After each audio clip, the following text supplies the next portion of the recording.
one trading card game at a time for me. First Also of all, face. and then Faces, prepare. Secondly, okay. Secondly, so I'm doing one. Faces. Magic is just getting more and more expensive to play, especially at a competitive level. Like playing on Arena, not that big a deal. I don't mind just like popping in and doing that. But anything that's like constructed, the decks just keep going up and up and up. My Pokemon deck cost me $36 total, I think. Whereas I've never played a standard deck that costs less than $60. That's not true. No, I did one time. I played one standard deck that was like $50, and it was a tempo deck. It was a friggin' tempo deck. I have a pauper deck that costs more than this deck. Okay, like it's all common. That's not surprising. And it's just really not annoying. It does make sense of why the Pokemon TCG is picking up.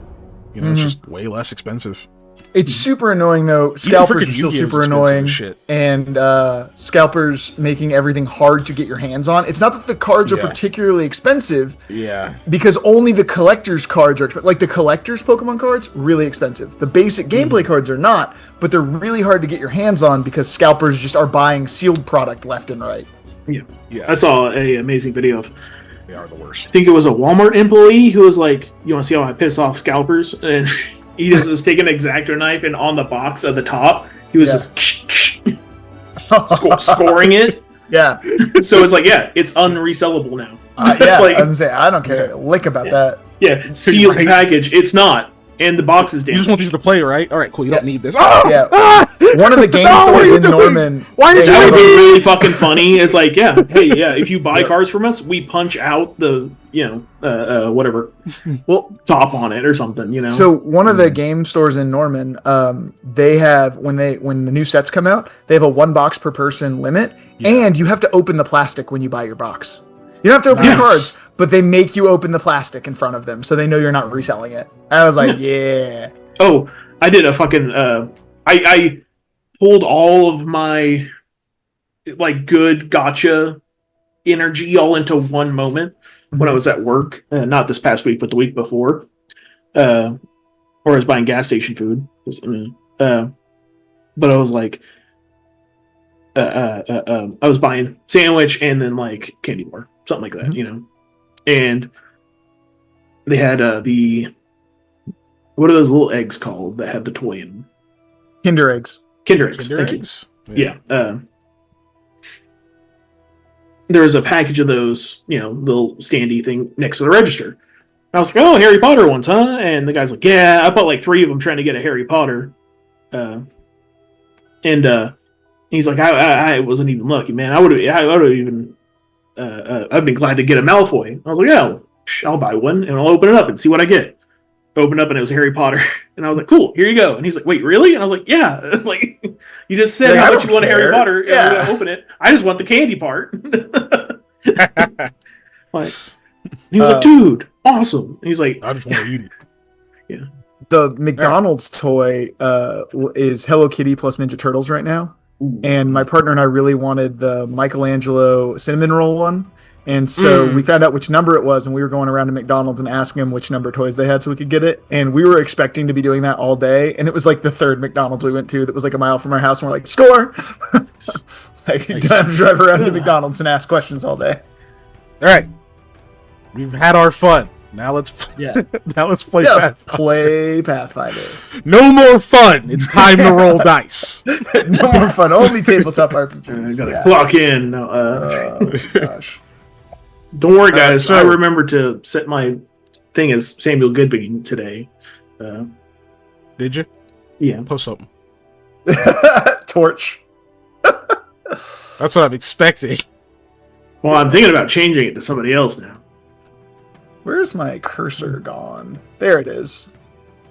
I couldn't find my mouse for a second. So far I see Samuel Goodbean is typing. It disappeared. Samuel Goodbean is typing, but it posts as the horse. There you go. That is a random thing to post. Speaking of, I was re-listening to the last week's episode, and this man said I gave in when we were talking about partners. So that he did. Yep. He's trying to brown nose now. Yeah. Yeah, we all heard it.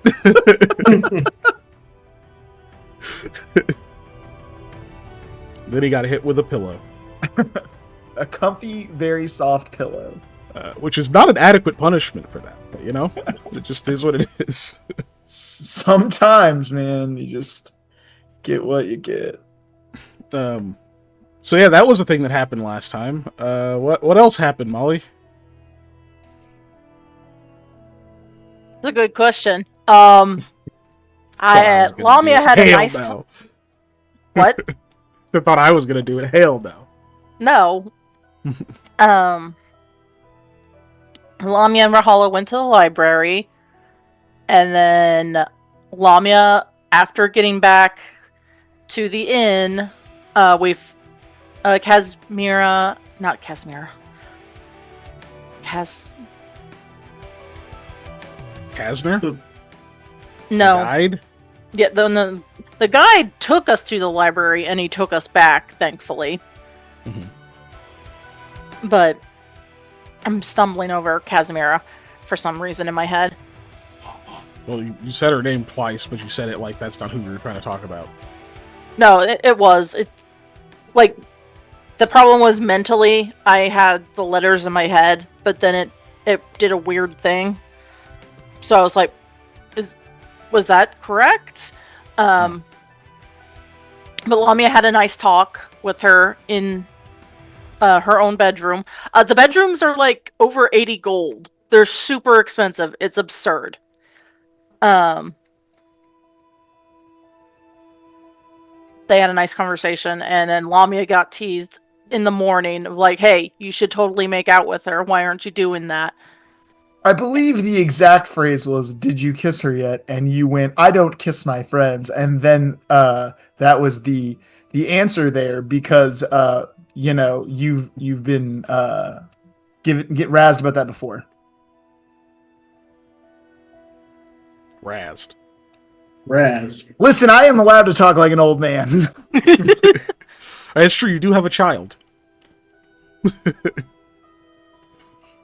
And then daytime comes. Oh, actually, before daytime comes, Sam and Hattie had a nice little date. They got to see the dog. Hattie spent 4 silver. Yeah. And anyway, daytime comes. We go to the meeting. Long story short, we find out that the white thrush, he's not exactly human. So that was cool. Or Demi. Or, I guess, hold on. Yeah, Demi. He's not exactly correct. a normal... He is a wooden Person. construct. Yeah. Yeah. He's not And- much we've And seen that before. he's not the only one. The Travakeha is less a killing wave and more a constructing wave. Transmutation wave?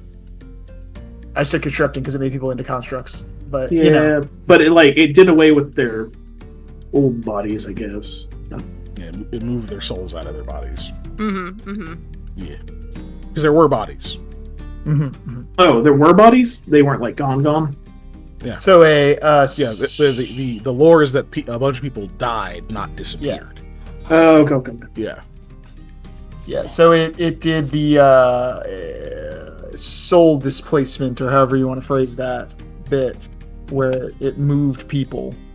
Yeah, a bunch of people became Necrons. You joke, but I'm not You even. shut the hell up, Panda. that's Yeah, basically anyway. what happened. Yeah, but our mission Necron. to continue on the thing is to, if we choose to accept it, is to Mission Impossible. go up north, because a bunch of these statues we're discovering these statues, or They found them, but they haven't investigated them. yeah. As far as I know, they're inert. So we're going to investigate, but Hearth Modrek, or I keep wanting to say Dorat. Dorat? Dorat. That's their family name. Yeah, Dorat Acquisitions is also scheduled to go up there and do that. And the question was that the head honcho had for us was, are y'all going to be cool, or do y'all want to wait? Or like, what are y'all cool going with them, or do y'all want other option? And I guess we decided we were cool with going with them at the same time, because I think Sam was like, well, this is more important than our shit that we got going on, you know. Nascent statues are not always great.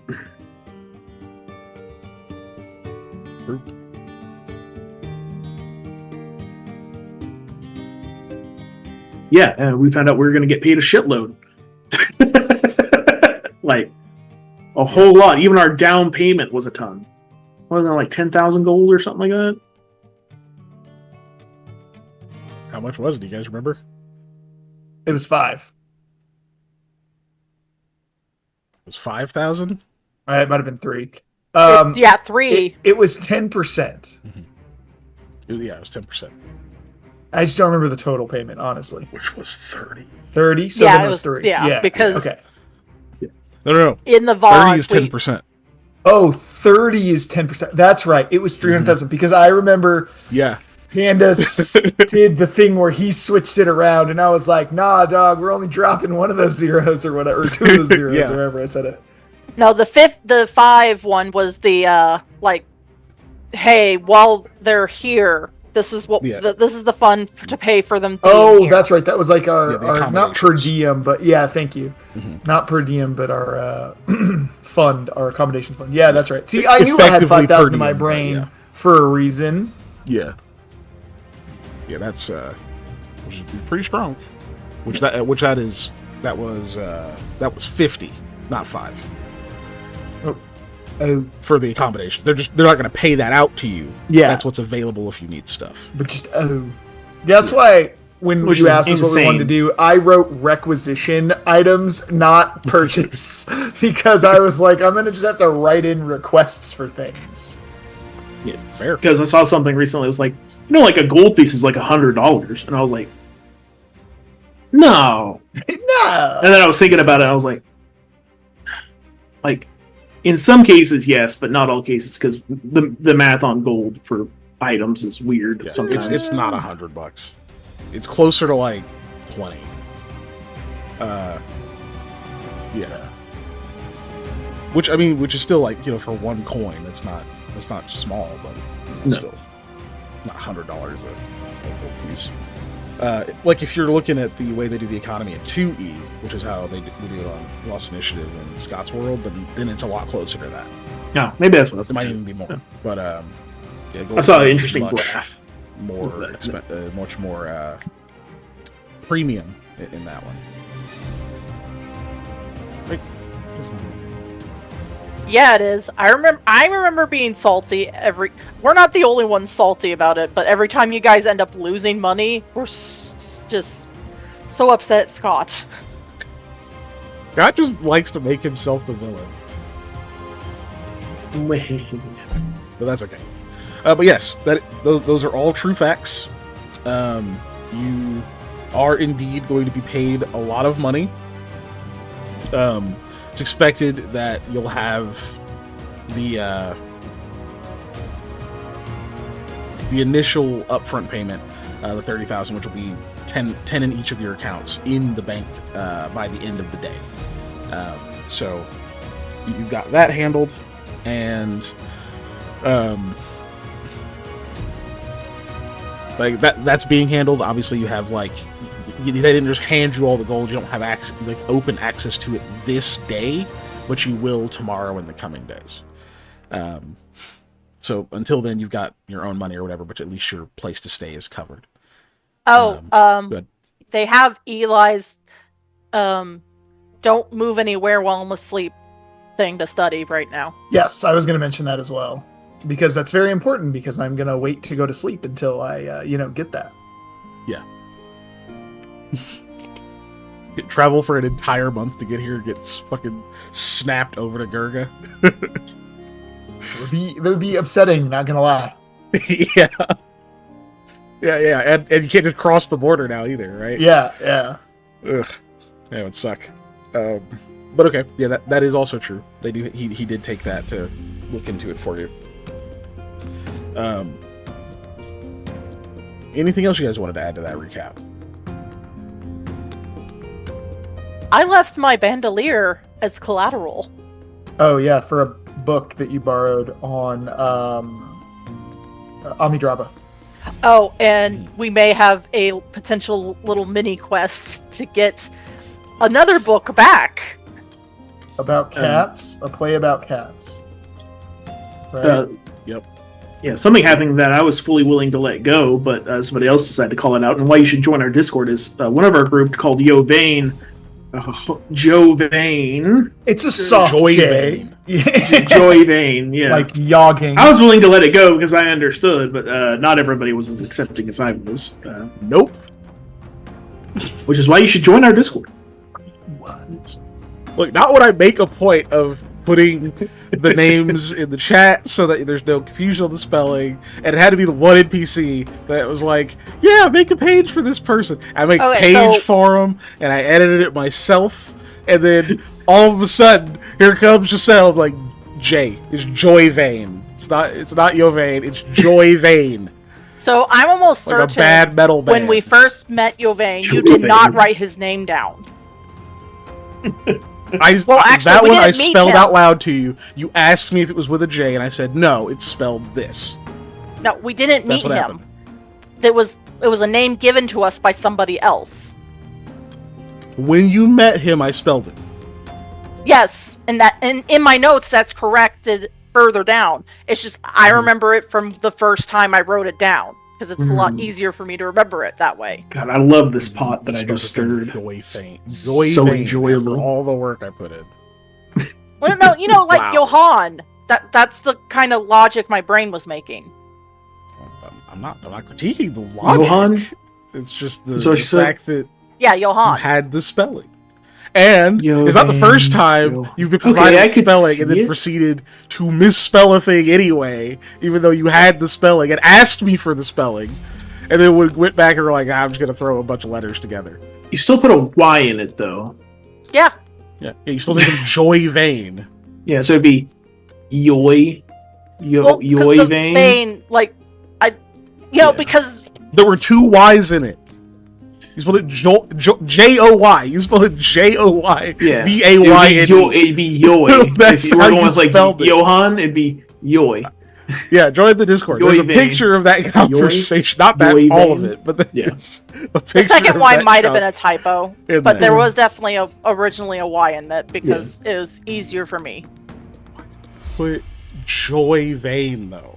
That's what's getting me. Why J-O-Y? How is that Yovane? In what reality is Because J-O-Y Yovane? It was her subconsciously choosing which one of the ships to follow. Oh, what? Yeah, Don't because feed Ellie's Yovane narrative. truly brings her joy, so that's the one she's choing.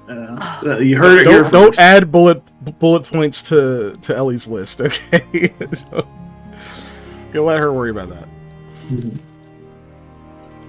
Anyway, Nobody's here, so let's play. Yeah, we did we end with leaving the meeting? I'm assuming.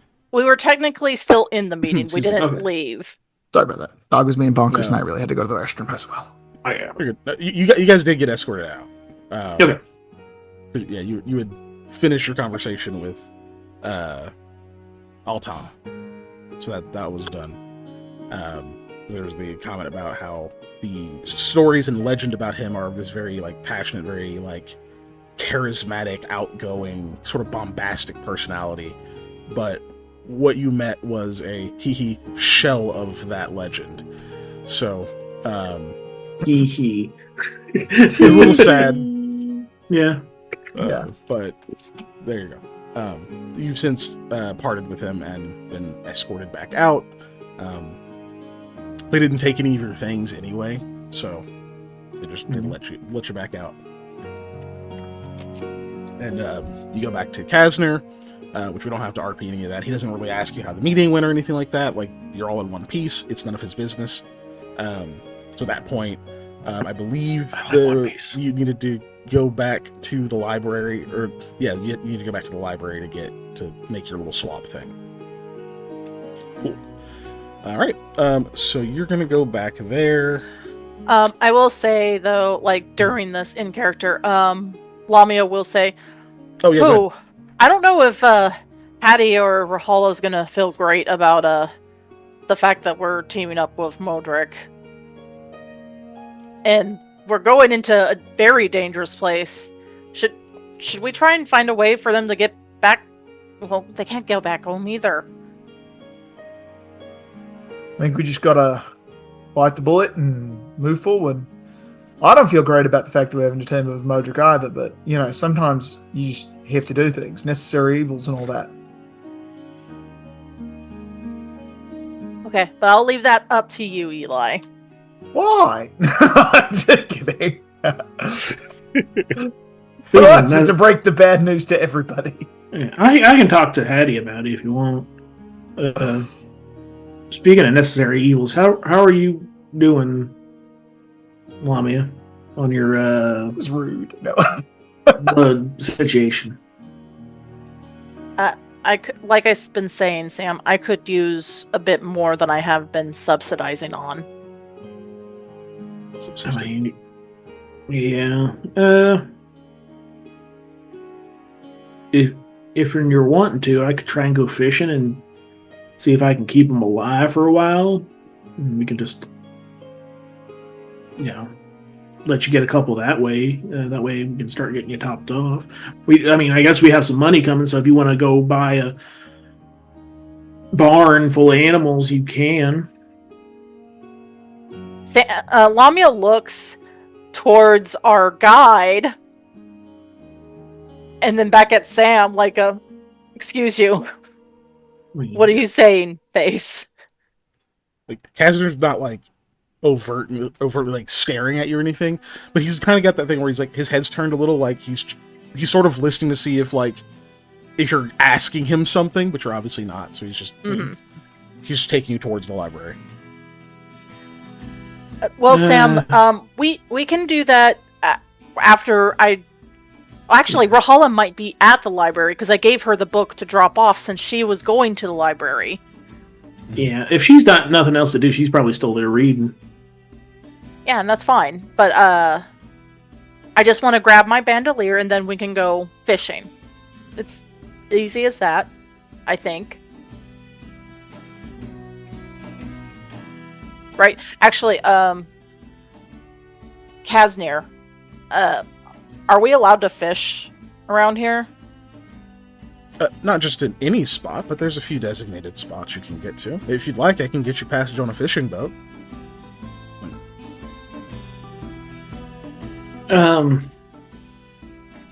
It would be important that the fish are kept alive for some time.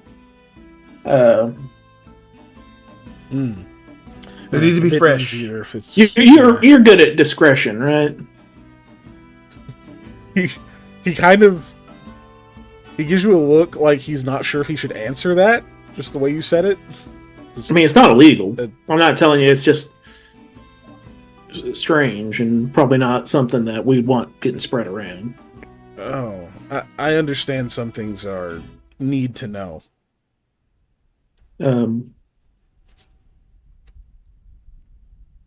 Give me 1 second. I realized my partner left to go get some from the store, and she left the TV on accident. So let me mute that real quick. It's bothering me. I don't know if y'all can hear it, but yeah, can't. But I understand.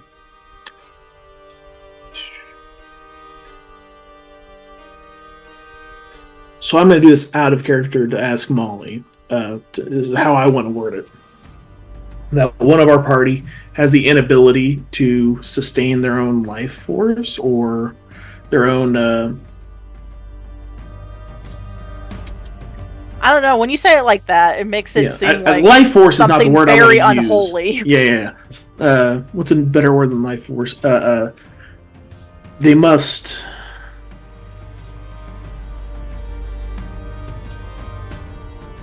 They have a curse. That's a good way of putting it. That's lying as well, but I mean, it is kind of a curse in a way.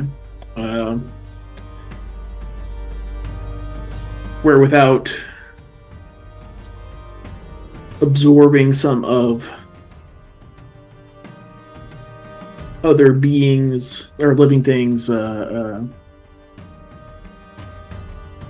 life. I can't think of anything other than life. Yeah, I don't blame you. Well, also, just to help you out a little here, Yeah. saying that someone is cursed has its own connotations. Yeah. Generally, if someone got cursed, a lot of people will think, "Oh, you did something." You know what I mean? I mean, we did, but Like you fucked around where you shouldn't have, and you got cursed. Like, you know what I mean? Like, it has a negative connotation that way too.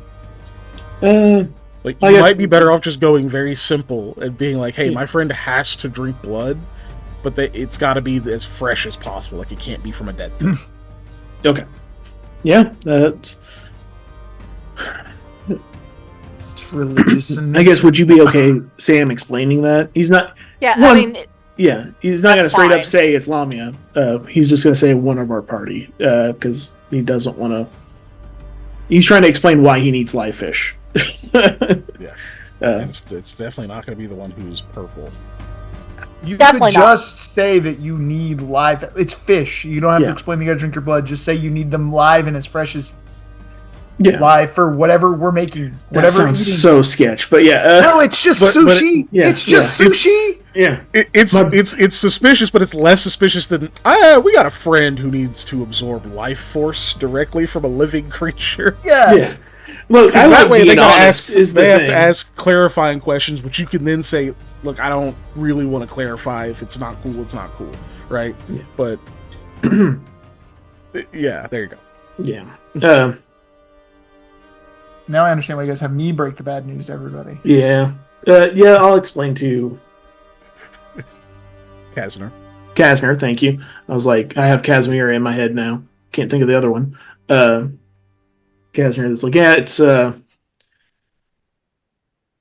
we just need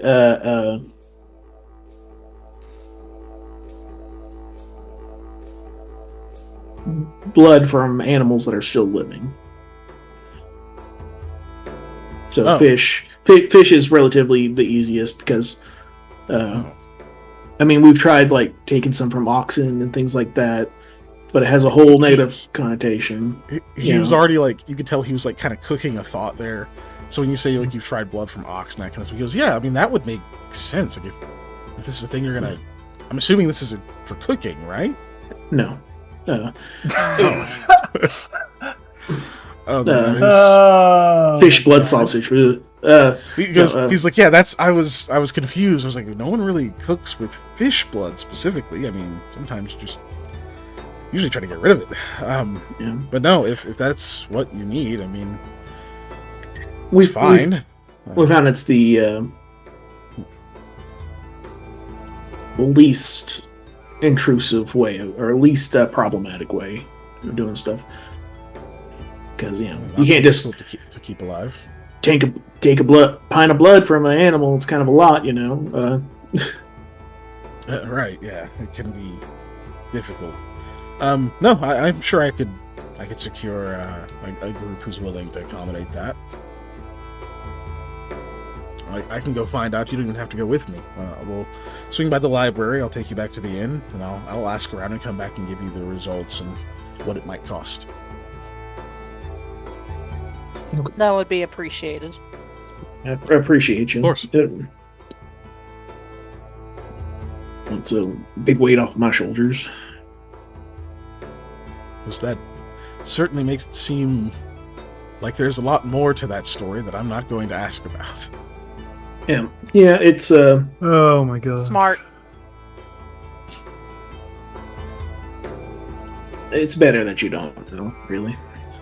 You could tell he looked a little worried that you were going to start explaining it for a second, and then he relaxes. Well, you're like, "It's better that you don't." He's like, "Agreed." It's better when she only had to eat meat. I'll tell you that right now. I mean, no, I'm All right, if Sam actually says yeah, that, no. Lamia is punching him. She immediately just outs her after all that. Yeah. Mhm. She was on a meat only diet. It was a carno diet. I don't know what the hell that was about. No, But cool. So you guys go swing by the library real quick. And yeah, you get there. I previously described it already last session. It's kind of a skinny little half of one of the buildings that's absolutely chock full of books.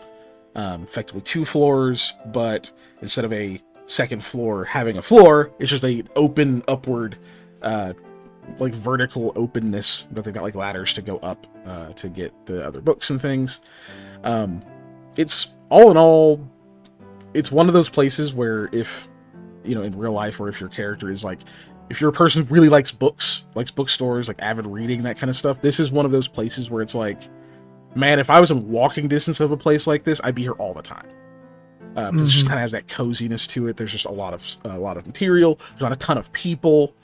There's not really chairs or anything, but like also it's obviously a family running it, and they're very open and kind and whatnot. You get there, and as was kind of mentioned earlier, this time you meet the mother. It's because obviously it was pretty late when you were there talking to the old granddad there. So for whatever reason, he's the one who works the late shift. But so you get to actually meet the mother. She kind of heard things, you know. Oh yeah, you're the one who came by, had yada yada, that whole thing. You find Rahala is there. She already made the exchange and everything. So you get your bandolier back. I don't know if there's anything else you were going to try to do while you're there. Rahala is obviously planning to stay there for a little while longer. No, but I guess Lamia will be like, all right, I will be back later tonight. And Hattie's there too because buddy system. Buddy system, yep.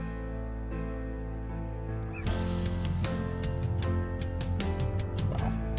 Okay. Were you guys, like, obviously still going to follow up on the missing book, right? But that's going to be a later thing we're going to follow up on, right? Yeah, tonight, not... Yeah, I'm just making sure. Yeah, so you guys don't bring that up now. Cool. Okay. Because Eli doesn't know about this missing book. That's why I ask. That's right. Yeah. Okay, no, that's right, because sorry, when you said missing book, my brain went to the book and not the cat book. Oh, no. The book that they were looking for that then said was stolen. Yeah. And yeah. Well, Lamia will ask, hey, Rahala, have you had any chance to get the details about the stolen book? She looks up from her stack of books she's holding and is like, was I supposed to? No, I was just wondering, because, you know, we never got his name. Whoa. Lamia looks aghast. He said he would draw up details about it, so I didn't know if she may have handed you a list. Oh, no. You could probably ask about one, though. I didn't want to move ahead with all that with you. I didn't know what your plans were. Yeah, completely fair. Eli. So, there was a book that was stolen from here, and we kind of fallen told about you being able to potentially find it. Right. So, little job. Yeah. Okay. Well, yeah. Just give me the information about when, where, why, and how it was taken, and surely, you know. Okay. Well, Lamia will awkwardly go back to the mom. You said. Yeah. Yeah. Like, hey, so last night when we were here, we were told about the stolen book, and that he would he would write down details. Write up, thank you. Write up details of who could have potentially stolen it, when it was, like, taken. The book's about, yeah. Oh, is that what Dad was going on about? Okay. She reaches down under the counter, like, you hear some, like, papers rustling, pulls one up, it's just kind of folded in half. She unfolds it and says, "Oh, this must be it. There's not much here." Look, and she actually folds it back and starts to put it back under the counter rather than hand it to you. It's just like, Dad has this thing. He's suspicious of Drusuk family. They're not too far from here. They used to have like a bookshop and everything, and they sold it, and that person was not a very good person. But he's had his suspicions about them before, and their children who used to come here all the time and then don't.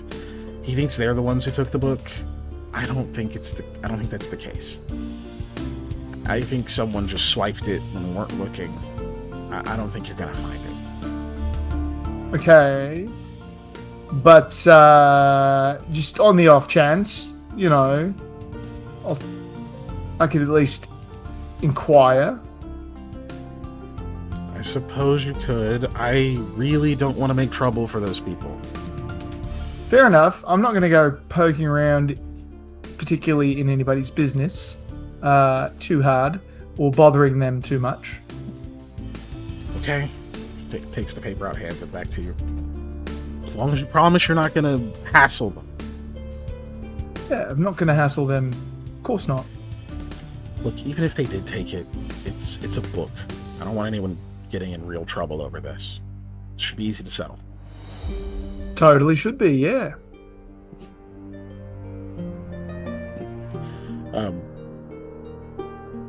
So you have the paper. Yeah, when you open it, you can see that there is there's like brief directions on where the Drusuk family stays, which, as said, is not too far from here. But you also see some, like, it's not very orderly, I guess is what I'm going to get at here. It's not like he's got like an ordered list of persons of interest and timelines and things like that. It's like, Lamia, you spoke to the man and you heard him talking to Kazner. He clearly writes how he speaks in conversation, where it's like, oh, he thought of this thing, and then he thought of this thing, and then he thought of this thing, and then he thought of this thing, and then he thought of this thing. So it's just kind of this list. Basically, you've got like a mix of bullet points and paragraphs. So it takes a second to get through it, but once you've read it a few times, yeah, you've got the address of where these people stay, which is strangely the first thing there, so you have no context for it, except someone just told you about it. And you're like, oh, okay, this must be the people that he's suspicious of. Then you get their name and why he's suspicious of them. Apparently, yes, they had a bookstore before, and the families used to be kind of good friends, but then they sold their bookstore for a lot of money to someone who they didn't think was very good people and all this other stuff. And then that bookstore's not there anymore. They apparently like packed it up and like left and went all the way down to Sultan's. So it's like they moved all of that stuff out of here. It's no longer a part of the city, which he's clearly upset about. There's like some of what he writes is just, there's just like needless not even like name calling, just the language he uses is kind of like they did this stupid thing, that kind of deal, right? But you find out that stuff. Cool. You find out that little bit of backstory about the whole thing. But the thing that he finds suspicious is that the children from that family, this is years ago, but the children from that family used to come to this little library all the time, and they would talk about different things, and sometimes they would work work together with the other kids, and they would learn stuff together and all sorts of stuff. But pretty much right after they sold that bookshop, all the interactions cut off. And apparently that wasn't the only book that went missing. It's just one of a few. There were 6 in total that went missing. That was one of them. And he's thinking that maybe they had like an interest in them. They knew that they weren't going to be able to come back, so they took them. But he's just never been able to prove it, and there's even an admission of the fact that like his family does not support him in this suspicion. So he doesn't want to just go at it, his own word against theirs and all this other stuff. So at least he's honest about that. Yeah. But you learn that this happened apparently a few years back. It's not even like a super recent. It's just it's been missing for a while. All right. All right.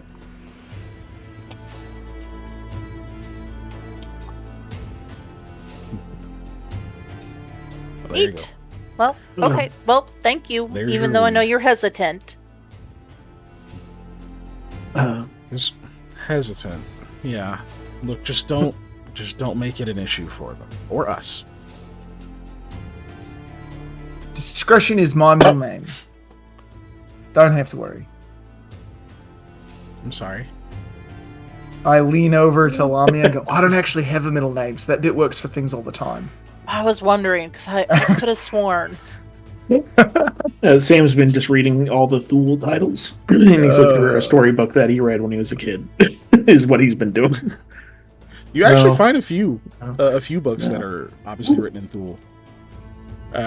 Give me a quick perception check, Sam. Oh, Which God. I know is massive. I know. Oh, jeez. At some point, we just have to agree that this is on like how best Sam can do, not like comparing it to others. You know, The DC is the DC. Like I'm not gonna switch it around just because you have a crazy check. And listen, just because we're surrounded by books, that does not mean it is a forest. Are you But sure? doesn't a library increase your growth of knowledge? Therefore, I'm gonna cut you off right now. What was your check? 30. Yeah. Yeah, you got a freaking 30. I don't Oh think you my need a God. 34 anyway. So yeah, you're glancing around for this book title, and you know what? At first, you don't recognize it because maybe this is one of those things where you don't remember the title. You just kind of remember like what it looked like and sort of what it was about. And you see something that looks a little familiar. You're like, that title does sound kind of familiar, but it's up a little bit high. So there's that like barrier of investigating it where it's like, well, I got to get the whole ladder, and then I'm gonna be the guy in here climbing the ladder thing. But then again, Sam's more extroverted than you are in real life, so maybe that doesn't bother him. Plus, he likes ladders. So Okay, well, Interesting thing to like, but go off, bud. so yeah, you get to use like a little slidey ladder thing for the first time. I'll And, tell you why he likes ladders. If you want to expand upon that, climbing up to the second floor in the barn to jump off into the bales of hay. Oh, okay. Yeah, have that Busy, ladder. busy getting your Assassin's Creed on. Got it. Yeah. half of that is the ladder. Okay. But yeah, you get to slide that over. You kind of like lock. You figure it out pretty quickly how to like kind of lock it in place so it doesn't move while you're climbing it. And, get up there, grab the book, and it doesn't look like the one that you saw maybe when you were back home. But not every book is bound the same, right? But once the title is familiar, you kind of flip it open and whatnot, and holy crap, this is it. This is the book you were trying to find. What is that book, Panda? What is the book? It is a collection of stories, horror stories from Japan. No, sorry. That's the first thing that popped in my head when I said a collection of Oh stories. my god. That's not what it That's is. a throwback to the vehicle. Basically, it's equivalency of like Grimm's fairy tales, but not as Grimm. Grimm? Yeah. A lot more of a lot of the basic. Oh, this is a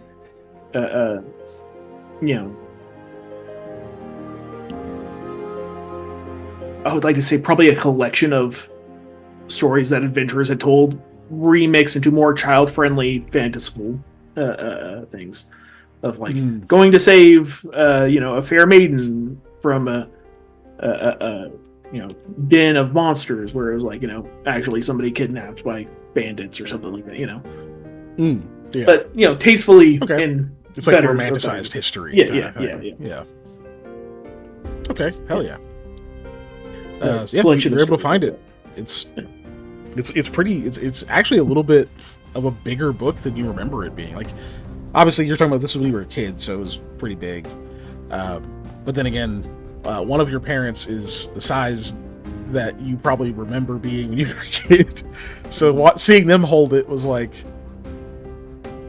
the perspectives are difficult to parse, but it is a pretty large book. It obviously means there's a lot of stories in there. Yeah. There you go. Sam's been in libraries before, right? Yeah. Yeah, at least one or two. Yeah.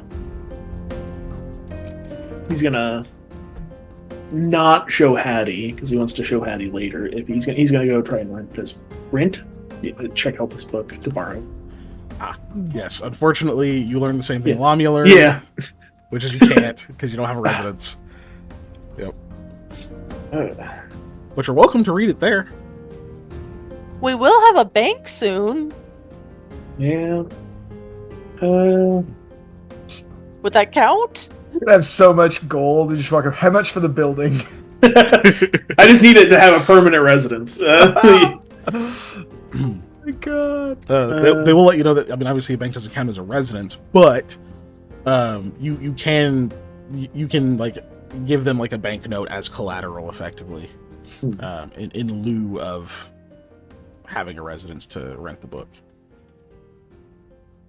Oh, y'all do take collateral. That's why. All right. Do you like birds? Oh my god. What the Sherlock fuck? will Just never looks at forgive you. Nah, I wouldn't. We take very specific collateral. Very specific. I mean, Most if y'all of got a his mouse banknotes. problem or a snail problem, he'll, We most certainly don't. yeah. There's a cat around here somewhere. Not for long with him around. No, he doesn't do that. I told him not to. I mean, let's see what I got on me. They mostly just take banknotes. Yeah. The collateral that Lamia gave was a personal between those two loan. It wasn't the actual library. Okay. Yeah. Harley, go lay down, bud. Yeah, go lay down. Go lay down. Go lay down. You're not I getting don't any want more to, peanut Dad. butter. You've had plenty. Greedy boy. I don't have. The stuff's not in the bank yet, right? No. Correct. No. Yeah. Okay. And end Do of we- day it should be there. End of day. Okay. Yeah. So you'll have Right. access to it by like tomorrow. You'll have access to it. Harley, Yeah. go lay down, bud. I mean, would it bother y'all if I read this out loud or like, here? Not as long as you're in the reading corner, which you Alright. can see Rahala has monopolized.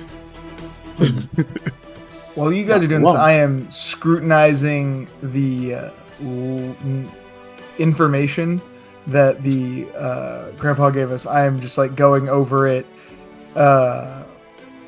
almost performatively, like exhaustively, because it's like I already read it, but now I'm like very much making a show of reading it. You're right. I'm a professional. I can pull more information out of this. Really, it's Yeah. about my reputation, you know. Yes, these are words. The trick is, if you read it upside down, it becomes illegible. Yeah. So, Hattie doesn't know Thule, does she? she does not speak Thule now. Or read? I guess it's one of those things of like, She does not read Thule either. Yeah, Yeah. she's not literate in it. Doesn't speak it. I would like say that you could probably learn to speak a language a little faster than read a language sometimes. All depends Read on how you learn. Yeah. It all depends on how you're learning. Because of, I mean, just in pure fantasy world of like how literate are people, but yeah. Well, yeah, no, but it depends. Like, if you grow up in community with a lot of people, you'll pick stuff up just by hearing it, but that doesn't, you're not going to be able to read it, right? Yeah. If the letters and stuff are all different, if it's based on a different language. But, if you're learning from books, you're going to be able to read it and probably write it a little bit faster than you'll be able to speak it conversationally.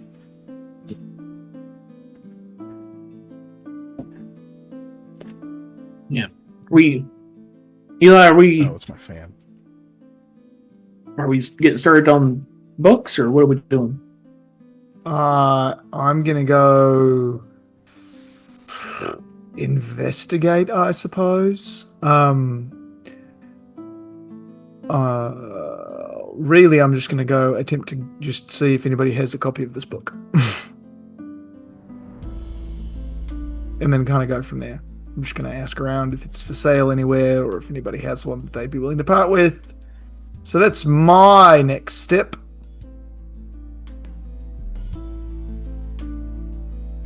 Oh, are you planning on staying here for a while, Sam? Well, I kind of want to read this. Yeah. Oh, okay. That's fair. I'll go with Eli. Yeah.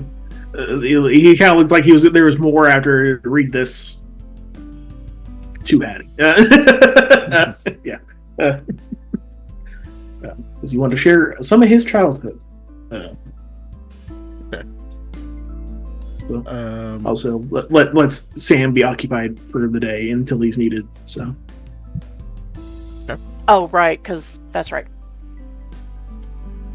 Cool. So the other two of you are gonna head out and try to gather some info.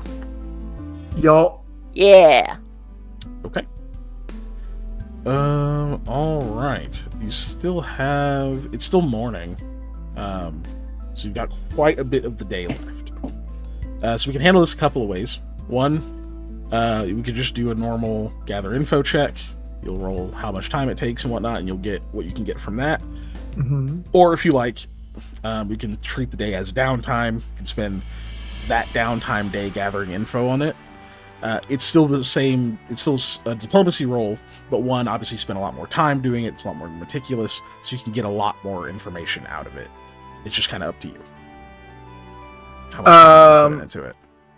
I'm down to just spend the whole day because I'm basically just waiting for all the money stuff to go through and then setting up a meeting with Lamal and his dad to like hash out the specifics. So I'm just killing time until that point, essentially. Okay. So I imagine you guys are leaving and whatnot. You let Kazner know. I'm assuming to stay with those at the library, or because the two of you were supposed to be going fishing, so he's not sure which of you he needs to report back to. Is he just gonna go talk to Sam, or should he meet you somewhere later, Lamia? He should talk to Sam since Sam's staying in a spot that's easy to find versus us who may be on the other side of town, but we don't know. Right. And plus, Sam's the one doing the fishing anyways. He's the fisherman.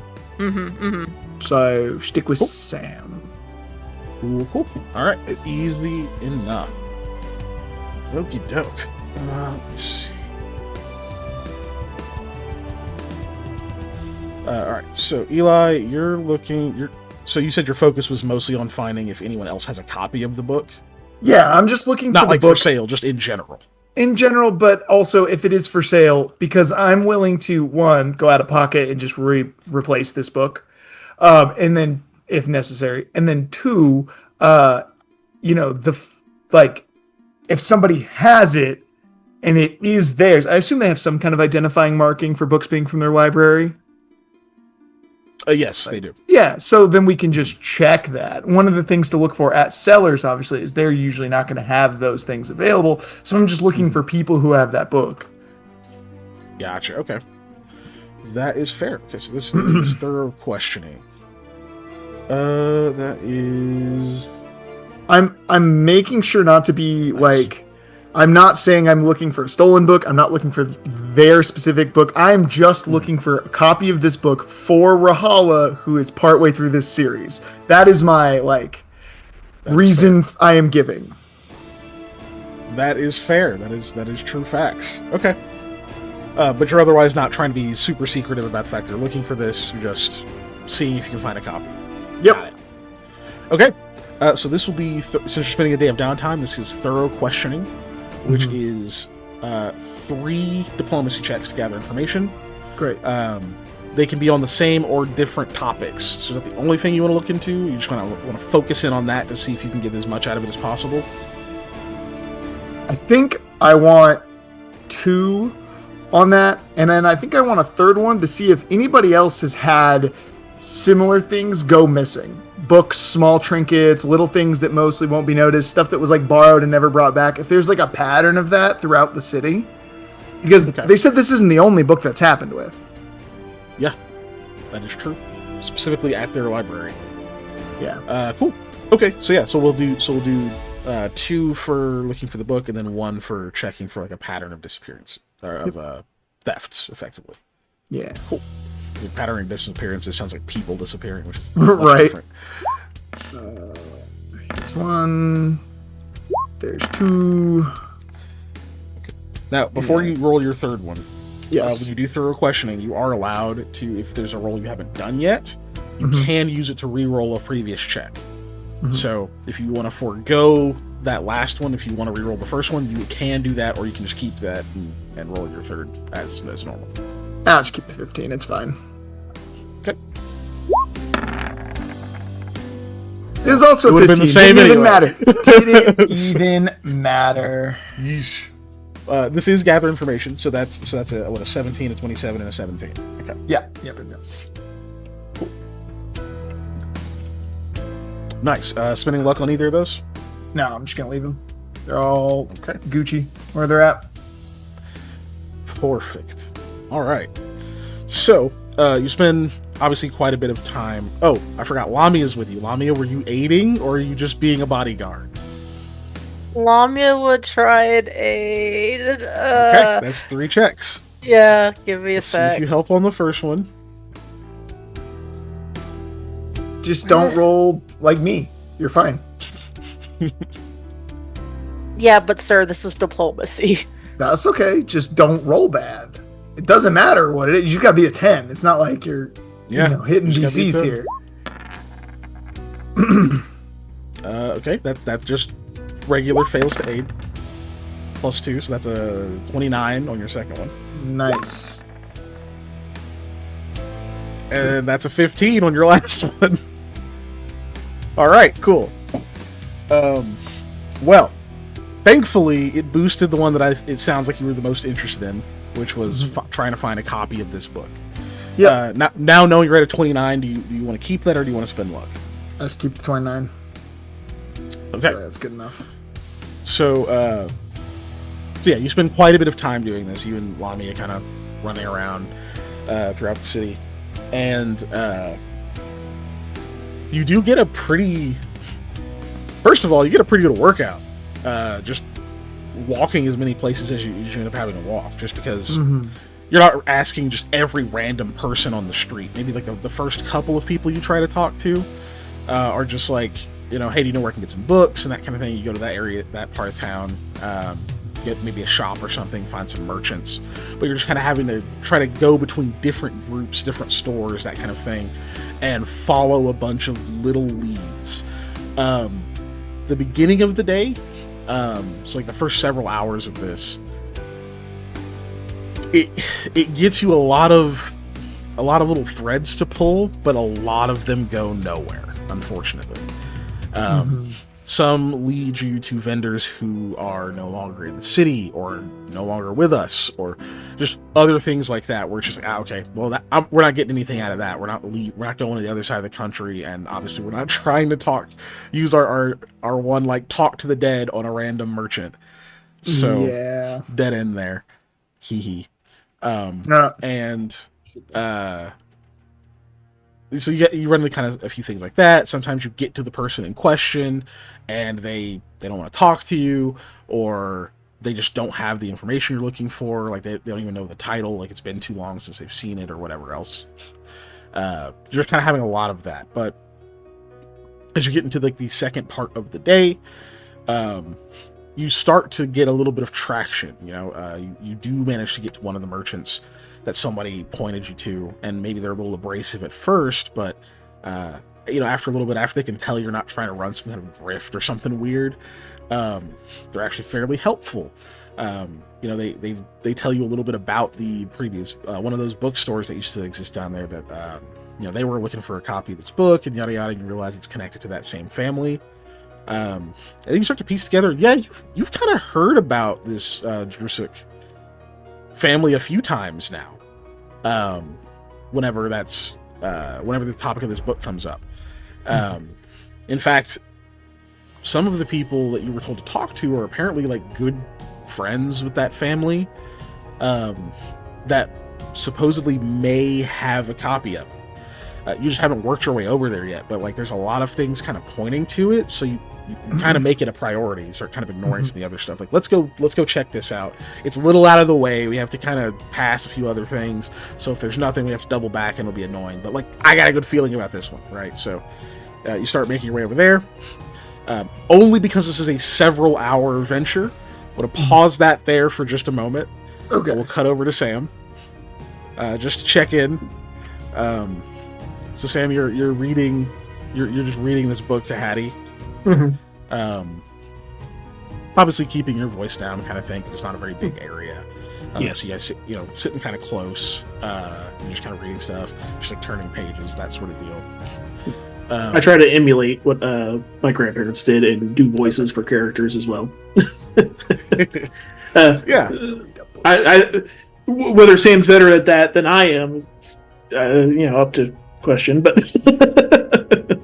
Let me roll for her.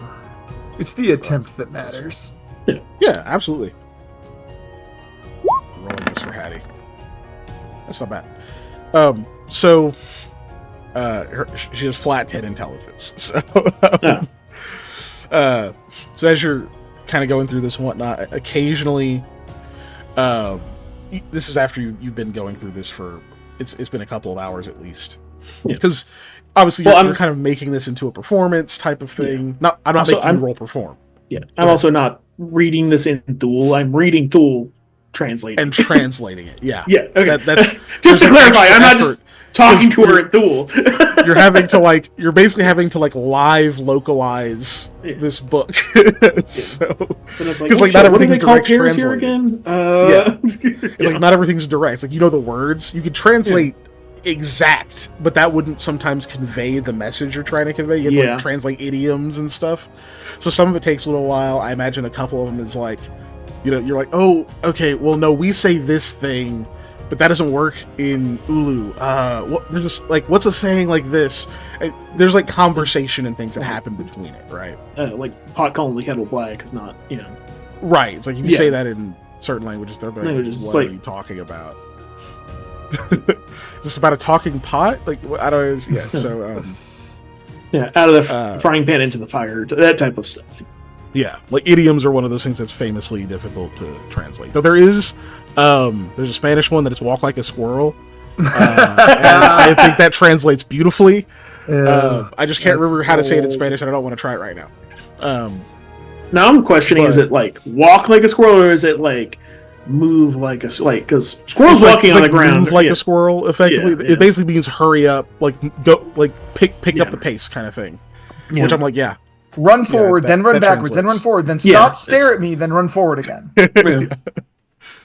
But anyway, either way, this takes a while because it's not just you're not just like sitting there reading a book. You'd be done, right? But because there's a little bit to it. Also, a few hours, very easy like reading level book for me. But you're doing advanced stuff is the thing. But there are a few times where like she'll kind of stop you and will like point to something and will like actually knows what the word is, just because she's like seen it enough times and like the context of you speaking or whatever will be like, is that the word for dog? And you're like, oh no, it's that one, but like because like it's like close because she can't read it that exactly, but I can tell like what sentence you're looking at and whatnot. So she actually started to pick up some of the words. Out of our group, Eli's the only other one that knows Thule, correct? I think. Lamia doesn't know Thule. Somebody else knows it and didn't tell us. Rahala. Rahala. Oh, okay. Yeah, so most of my Thuling would be with Rahala and Eli. Most of my Thuling? You're Thuling, yes. Yes, because every now and then it's like Sam just talks in it because he's, I don't know, tired or something. And he's like, I don't want to be set to setting, video 2 today. I want to be on video 1. Yeah. Yeah. Like, you have described so she's heard you speak it, obviously she's been around it, but it's different when you're like reading it. Either way, she actually starts to pick up a few words, which is cool. And obviously if I see a dog and I'm talking to the dog, I'm probably going to be talking to the dog in Thule. Yes. It's like, oh yeah, or something like that. Yeah. Anyway. Sorry. So yeah, you get that, you kind of start getting that moment with her a bit. And I mean, without trying to put words or thoughts in your character's head or anything, I imagine that it's kind of a nice time, because you're not in a rush, really. Like, you're gonna have to go fishing and stuff later and whatnot, but you don't have to go find a person to let you on a boat. Like, someone's handling that, and they'll come tell you when, okay, hey, this thing's available. And even then, you don't have to go right away. Like, there's no rush, there's no urgency. Like, you have a job that you're supposed to do soon, but you don't have an immediate time frame for it. Like, there's just a lot of space you finally have, which is not a feeling that any of your characters have had too much of in the last quite a while. The last time Eli and Sam that you had a break, Lamia was dead. Yeah. Oh, good old The days. last time Lamia had a break,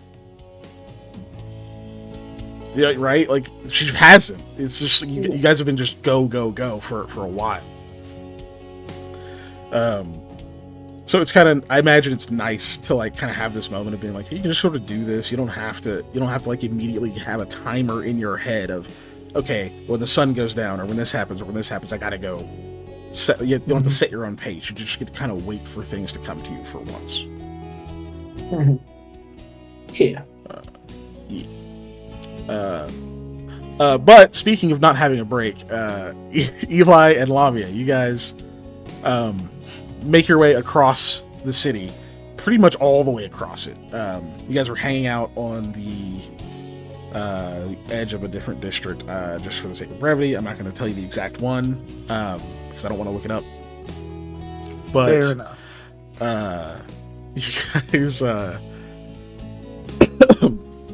You guys are pretty much crossing all the way to the other side of the city. Like, you actually go past the giant park that has the guardian pines and such. Thankfully, you don't have to go through those. That would take hours. But you do have to kind of go around that and whatnot. Excuse me. You see that there are people that traverse through the city in carriages and that kind of stuff, because there's actually like paved roads and things here.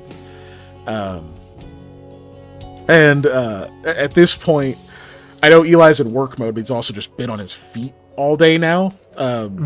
So I imagine like those carriages are starting to look kind of tempting. But you're on a mission. It might take a second to flag one down, and there's people in that one anyway. But you can see that there is that kind of transport throughout here. So like, once the money situation is covered, you guys don't even have to walk everywhere if you don't want to. You can just throw gold at it.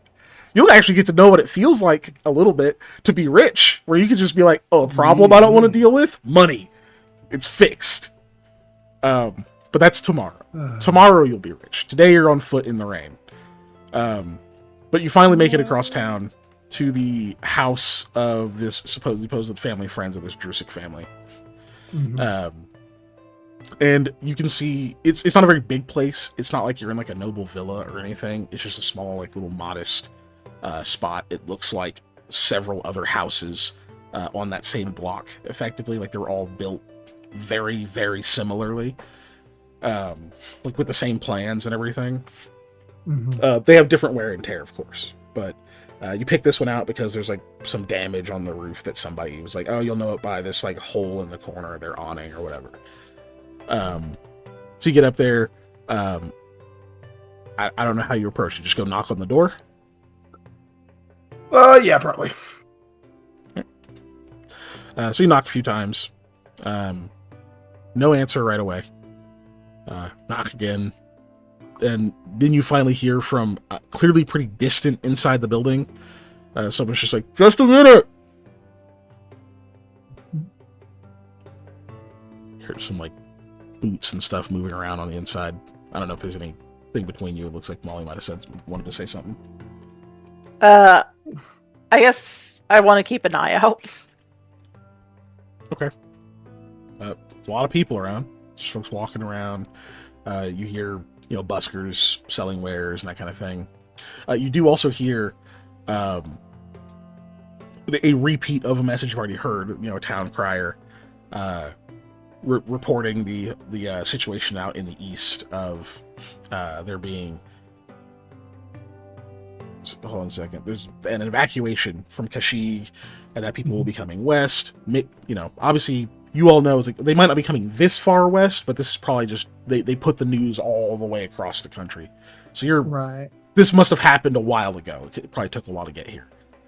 But you do hear the town crier, shouting about that, about helping one's brethren and sisters and that kind of thing, his fellow folks. You hear that going on, but otherwise it's just a lot of people. You can still roll, but I'm just telling you there's a lot of activity. Okay. Okay. Standard.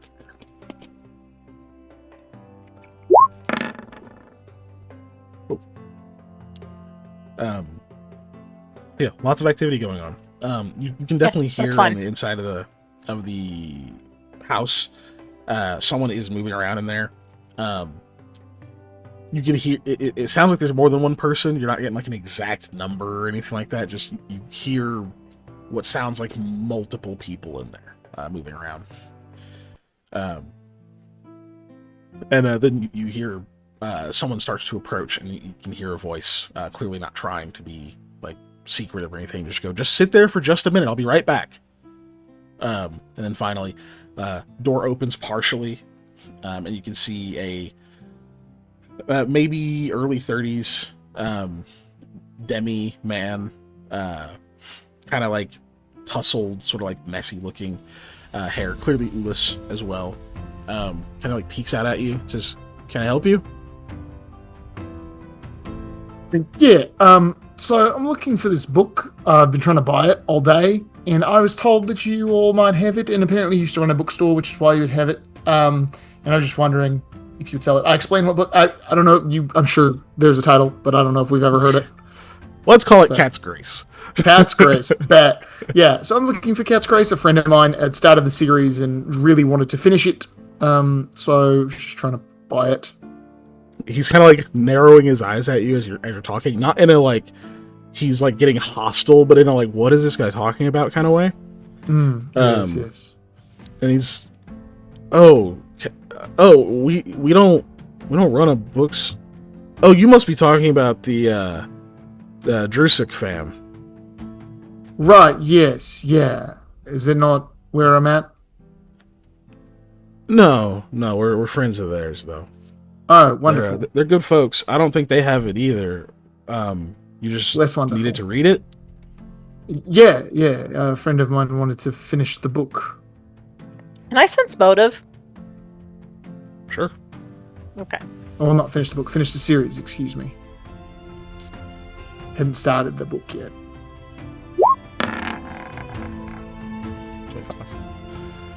25. You get the sense that they're obviously suspicious of because they don't know you. Yeah. But they seem to be being honest. They're just kind of they're very much measuring what they're saying because it's like, is this just the request? It seems like on the surface they're obviously a little suspicious of the interaction, like how you would be if some person randomly came to your door and is like, "Do you have this book?" Like, what? So, just that kind of measured reaction. Okay, that's fine. That's not as weird a thing in this day and age, obviously, but no. So they're like, I mean, if your friend's just needing to read it or something, he's just, look, yeah, we got a copy of it, but it's my sister's, and she doesn't really lend her books out or anything like that, so. Okay, well, I mean, I would be willing... Just a second, dude, I'll be right back. To purchase it, if it's not for sale. I also understand, though, just trying to... He goes, look... get a hold of it. You come in the mudroom. I'll go check with my sis. Wait. Okay. He looks at Wami and goes, you can't bring your weapons in here. Yeah, that makes sense. Maybe you can just stay under the awning. Thank you. Yeah. We'll open the door. Like, he opens it like halfway, so it's like enough, obviously, for a person to walk in. almost just that symbolic, like, I'm only letting one of you in. You get to stay out there, Miss Halberd lady. But yeah, so he'll let you in, Eli. And now that you're isolated, but you are, it's just you in there. Yeah. When you walk into the mudroom, it's like most people's are not fully separated rooms. Mm-hmm. And by that I mean there's not like a door or a wall between it. You've got like a little threshold that's open, so you can see like people's cloaks hung up in here and whatnot, but you can see into like the sort of main room of the house. And you can see that clearly the person that he was shouting back, "Give me a minute," he was shouting into the kitchen because there is a child in the kitchen stirring a pot, who is clearly losing focus by the second on what they're doing. Like, the stirring has ground to a near stop.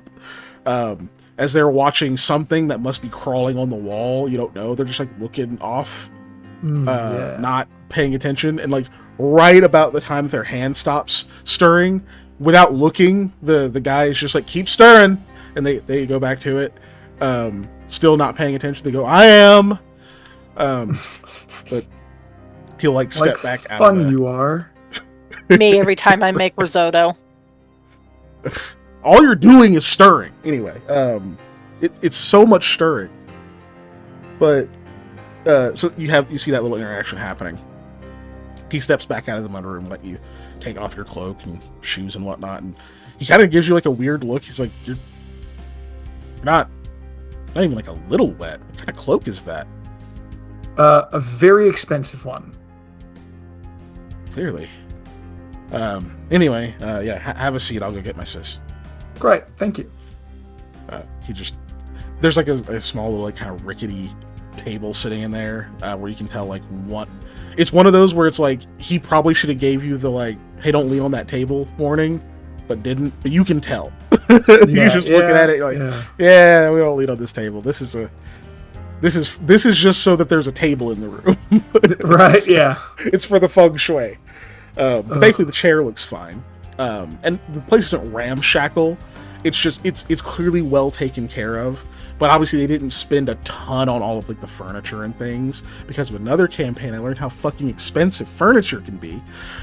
So it's a nice place, but they just got functional furniture for the most part, and they probably upkeep it on their own or whatever. When he walks away into like, he kind of turns a corner into another, like probably a hallway, and you can see that the kid is in there. It's now looking at you, Eli, because you might be mildly more interesting than whatever they were looking at before. But they're just staring at you. They don't like until you make eye contact for like longer than a second. Then they finally are like, "Hi, I'm making dinner." Hello. Great. Their stirring slows down. "Keep stirring." "I am." And you notice that they are not the only other person in the room. Someone else walks around from what you think might be like a dining area on the other side of the kitchen. Just like an older woman kind of peeks around and says, "Oh, hello. I didn't know we were having guests." No, I'm just here to see if I can get a book. Oh, a book. Well, I think we have a few. Darcy mostly collects the books. She's got a good number of them. I would count them, but I just don't have time. I mean, I have all my knitting to do. Right, of course. Knitting. Lots of socks. Do you need socks? No, I don't believe I do. Everyone needs socks. I'll knit you a pair. It will be quick. Goes back around the corner. Oh my god. How fast does she knit? Yeah, that's what I thought. How fast is this woman about to knit me some socks? Like an anime character eating rice with a chopstick. Just the kid is still just staring at you at this point, not making any conversation, just looking at you. Maybe they're thinking about what they want to say. You don't know. It's hard to tell. Yeah. I don't know how many children Eli has interacted with, if he knows the beats of how to navigate those, or if he's just like, "That's an alien." Yeah, but he's much more on the "that's an alien." side of this, I think. All right. So I imagine try to avoid the oddly strong eye contact they're trying to make. Uh, Exactly. Yeah, that one. Look, everyone who's watching, look right into Panda's eyes. Panda, look into your camera, dude. oh my god. There you go. I'm avoiding him just the way Eli is avoiding this child. So, Oh my Sure, I was god. looking at me. I was making sure it's just like, my reflections were good. and you can hear a conversation happening, like obviously down that hall or whatever that so and so went down. And you just hear like kind of sharp. You just hear tell him no, and then like it dies down a little bit more, and finally you hear just like footsteps coming back, and you just hear like a god damn. And the guy you were talking to comes back around and it's just like, look, she's in kind of a mood. I don't think she wants to sell it. But you could come back tomorrow, maybe she'll change her mind. I'll make her answer the door. Okay. Well, I appreciate anyways. His socks aren't done yet. Don't let him leave.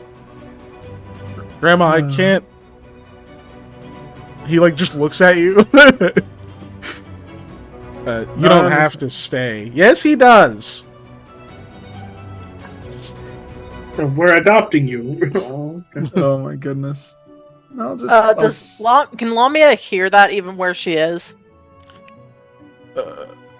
You could probably hear the like, you don't have to stay kind of thing. You're not hearing like the whole conversation because it's far away from you. Mhm. And with your 19, it's just not enough to get a full read of it. Yeah, that's fine. I just like I wanted to say something, but because I'm not catching the grandma part, then I'll leave it alone. Yeah, unfortunately, you're through a closed door, so. But he gives you the whisper of like, you don't have to stay. It's fine. It's fine. I'll just stay in here. It's fine. As much as Eli has not had to interact with young children, he has had to interact with older people a lot. So he's just that's easy. He's like, I'll go tell your friend.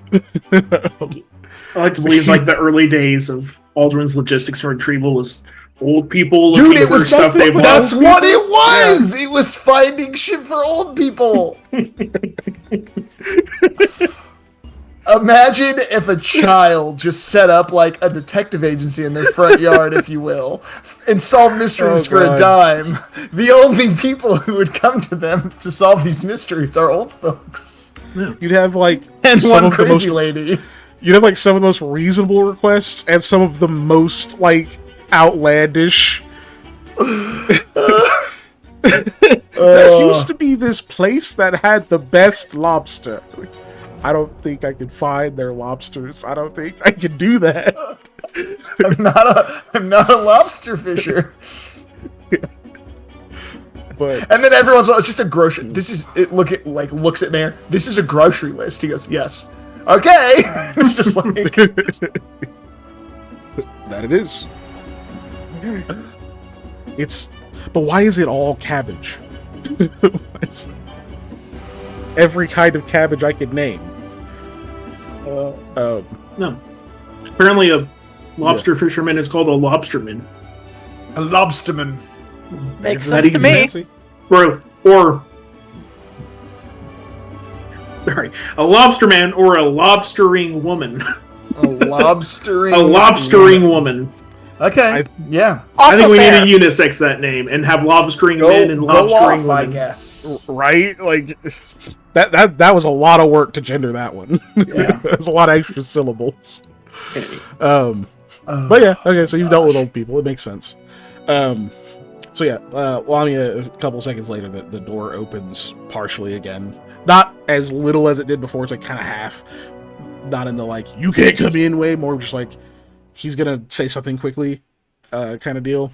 He's like, hey, your friend is sticking around for a minute. I guess my grandma wants him to stay for dinner. Oh, I don't know if well, he's staying that long, but it's going to be a little longer. that's fine.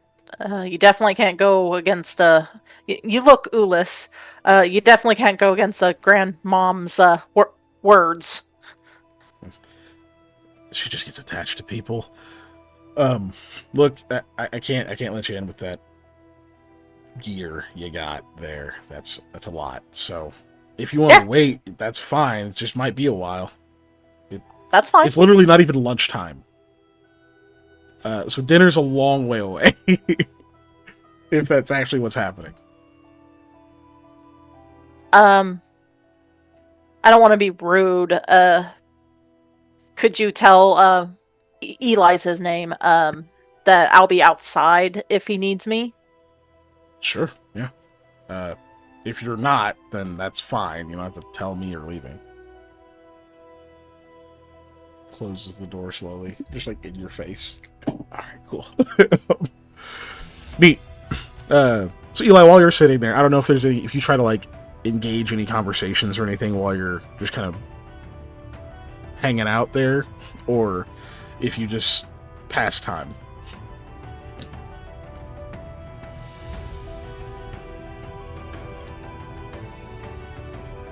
Nope. I think because met with that obvious hostility from the one lady about the book, I'm not going to worry about that. I might just ask about what's going on in town, do the normal like gathering rumor intel. So I'm basically just doing targeted small talk. Okay. Are you trying to glean any specific information, or more trying to just stay cool, effectively? Yeah, we'll go with the stay cool. I just want general info anyways. I don't know what specifically I'd be asking for, so yeah, just general info works. Okay. Yeah, give me another diplomacy. All right, I will do that. This is not technically a gather info by the normal rules. This is really just kind of how easily conversational you can be in the situation, like how much. And I rolled a natty 1, which gets you a 13. You gonna keep your 13? Yeah, that's fine. Okay. So yeah, there's a few times you kind of like start talking a little bit when the other guy steps away for a minute to go help with the food and whatnot. And you can see and you can hear that occasionally the grandmother will get up and go into the kitchen and stuff and check on things, but seems to be delegating this task of cooking, like teaching them to cook, but she's not. She's at the point where she's not doing it and showing them. She's shown them enough times that she's like letting them do it, but giving direction on some stuff. Right. You hear at one point, you're like, whose socks are those? But the question doesn't get answered. As more of that stuff's going on. Like, you kind of chime in at some points in time, just being like, hey, so, what's going on over here or whatever? I saw this thing. And, like, it's like every time you kind of get going on a topic, the kid will chime in and ask some completely random, inane thing that has nothing to do with the conversation that's happening. Yes, children. Yes. I figured that would be the perfect way this didn't work. Is Eli's inability to navigate that. Like, it just trips him up. He's so used to just kind of flowing with the conversation, feeling it out, and like adjusting when he needs to, that these just cudgeling questions that come in from the kid are like, okay, wait, do I actually have to answer that, or are they gonna answer that, or do I just pretend he didn't ask? Like, what do I do here? And it's just those pauses are enough that like you start to like lose track of whatever train of thought you were on, and it becomes much more of a more general conversation than even you were trying to have. So you don't really get any info out of it. You get like some basic, assume you got their names and that kind of stuff, but nothing. You don't really get to glean anything because occasionally the kid is like, "I saw a dog." And you're like, "Wow." I saw one that danced. Yeah, Yeah, that's what I was can about to say. dance too. Just try and one up the kid, but they're like, no, you can't one up me. Yeah, they're like, yeah, I can dance too. You're like, but you're okay. He's probably dreamed of crazier things than I've seen. Who knows? I've seen the face of God, and it's just like, yeah. Well, one time, in my dreams, I was flying, and I met like a super, ant, and it's like, oh, what's a super ant? It's like an ant but big, and it could talk, and its face was a dog, and it smelled like marshmallows, and I ate it. And I'm like, the fuck? Okay, so when you say its face was a dog, I'm imagining just like the zoom in, and it's just like a dog, like the butt of the dog is attached to the ant's face, so the whole, yeah. That was like a human centipede situation, but Yeah, dog ant. Wow. Yeah. That's Some not what I was Cronenberg. imagining, but yeah. But yeah, no, exactly that kind of thing. It's like you can't one up them. Occasionally, like you kind of get on a roll where you're like telling a story and they're like kind of into it, and then they'll cut in with something else and seem disinterested when you try to continue the story, because like Yes. having a linear story being told was not their objective; it was yours. That could not matter less. Yeah. But it is what it is. They seem like a good kid, and occasionally, like the grandmother or who you learn is like the oldest child, is the guy you've been talking to. Is they'll occasionally just be like, "Hold on, he's talking," that kind of thing. But sometimes they just miss it. They miss the cue because it's like they kind of want to see how you answer the kid's question. Completely dropped from everybody. I'm here. Yeah, we got a weird hiccup there for a second. Yeah. Okay. I also did. Oh, okay. Maybe Oh, it's just hold the on. internet in this area. Yeah. Nope. Maybe it's Lost also. frames. Is it happening? Is it happening? Is it happening? I hope not. What do you mean? What is it? You know it. The plot to Terminator. The plot to the movie Terminator. That's what. It is. okay. Look, man, It- I've it said was a thank hiccup. you to It stopped Alexa going a up. lot. Okay. I'm very polite to machines. I purposely don't have an Alexa, so. Okay, yeah, it was a hiccup. The lost frame stopped climbing. Okay. Okay. Cool. Yeah, I think that was something over here probably. Neat. Unfortunately, you don't get much else information. However, a little bit of time does inevitably pass. With they're in there cooking. Obviously, there's some socks being knitted. You are able to figure out through just context conversation happening between them that okay, the socks she's knitting you are not from scratch. They were somebody else's socks that she's gonna finish and give to you. Okay.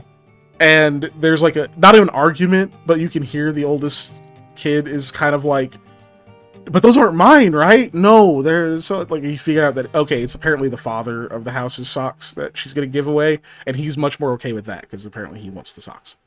But so that's happening.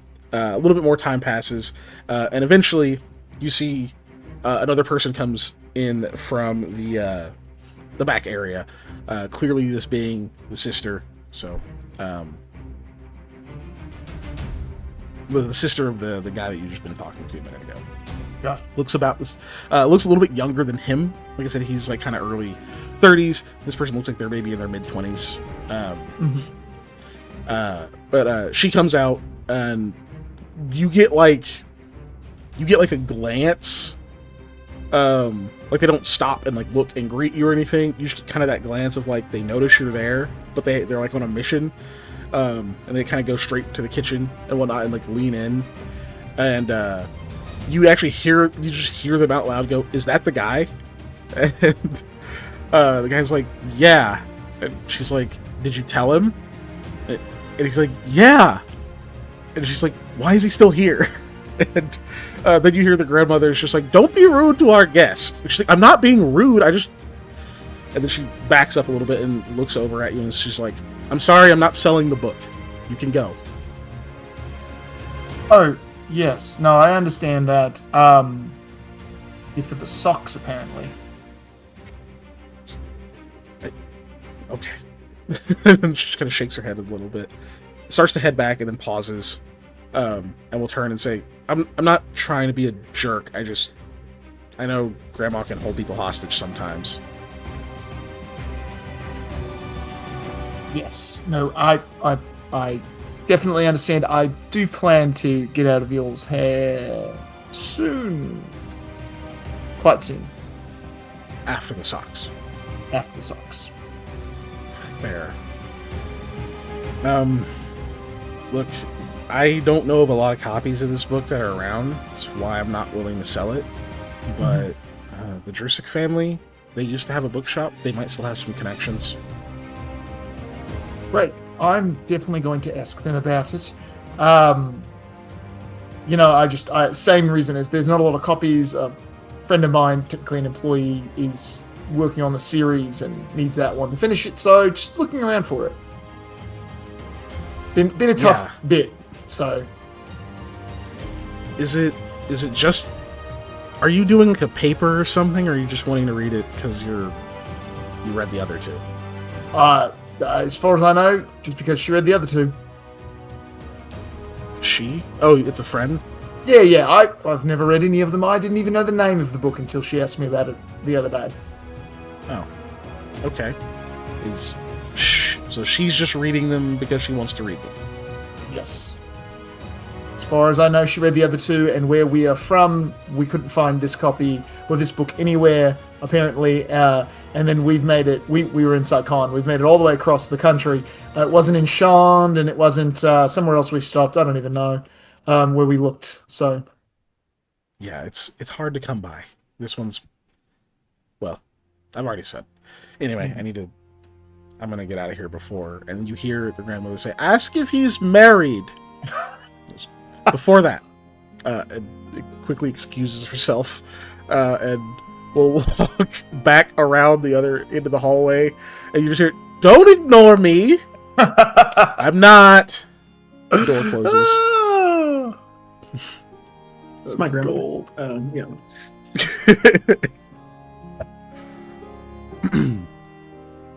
A little more time passes, and you do get a pair of socks. They're pretty nice socks, honestly. They'd be pretty warm in general, but it already, it's autumn, so it's gonna start getting colder pretty quick. So they'll actually be kind of nice to have. There might be a few of your party members who are a bit jealous, actually. Like, these are homemade, right? These aren't like you got them from some designer or something like that. It's just, they're these like just big, thick, woolly, insulating socks. They're not like pretty, it's like mixed colors of fabric and stuff that were put into them, but they'll be comfortable. So you get those, and eventually you hear, one of them saying something like, "Okay, it's gotta simmer for a long time." And the kid's like, "How long?" "Like a long time, like hours." "What?" "Yeah, we're not gonna eat it yet. We'll eat it for dinner." "But I want it now." "You can't have it now. It's boiling." You hear that conversation going on, and then you hear the grandmother start to talk to the child, and finally the eldest pulls himself away from the conversation, and he's like, "Okay, now's your chance, I think." I will take my leave. I was like, "Thank you very much. I appreciate the socks," and I zip out the door. Zip out, and probably run right into Lamia as she's trying to listen at the door.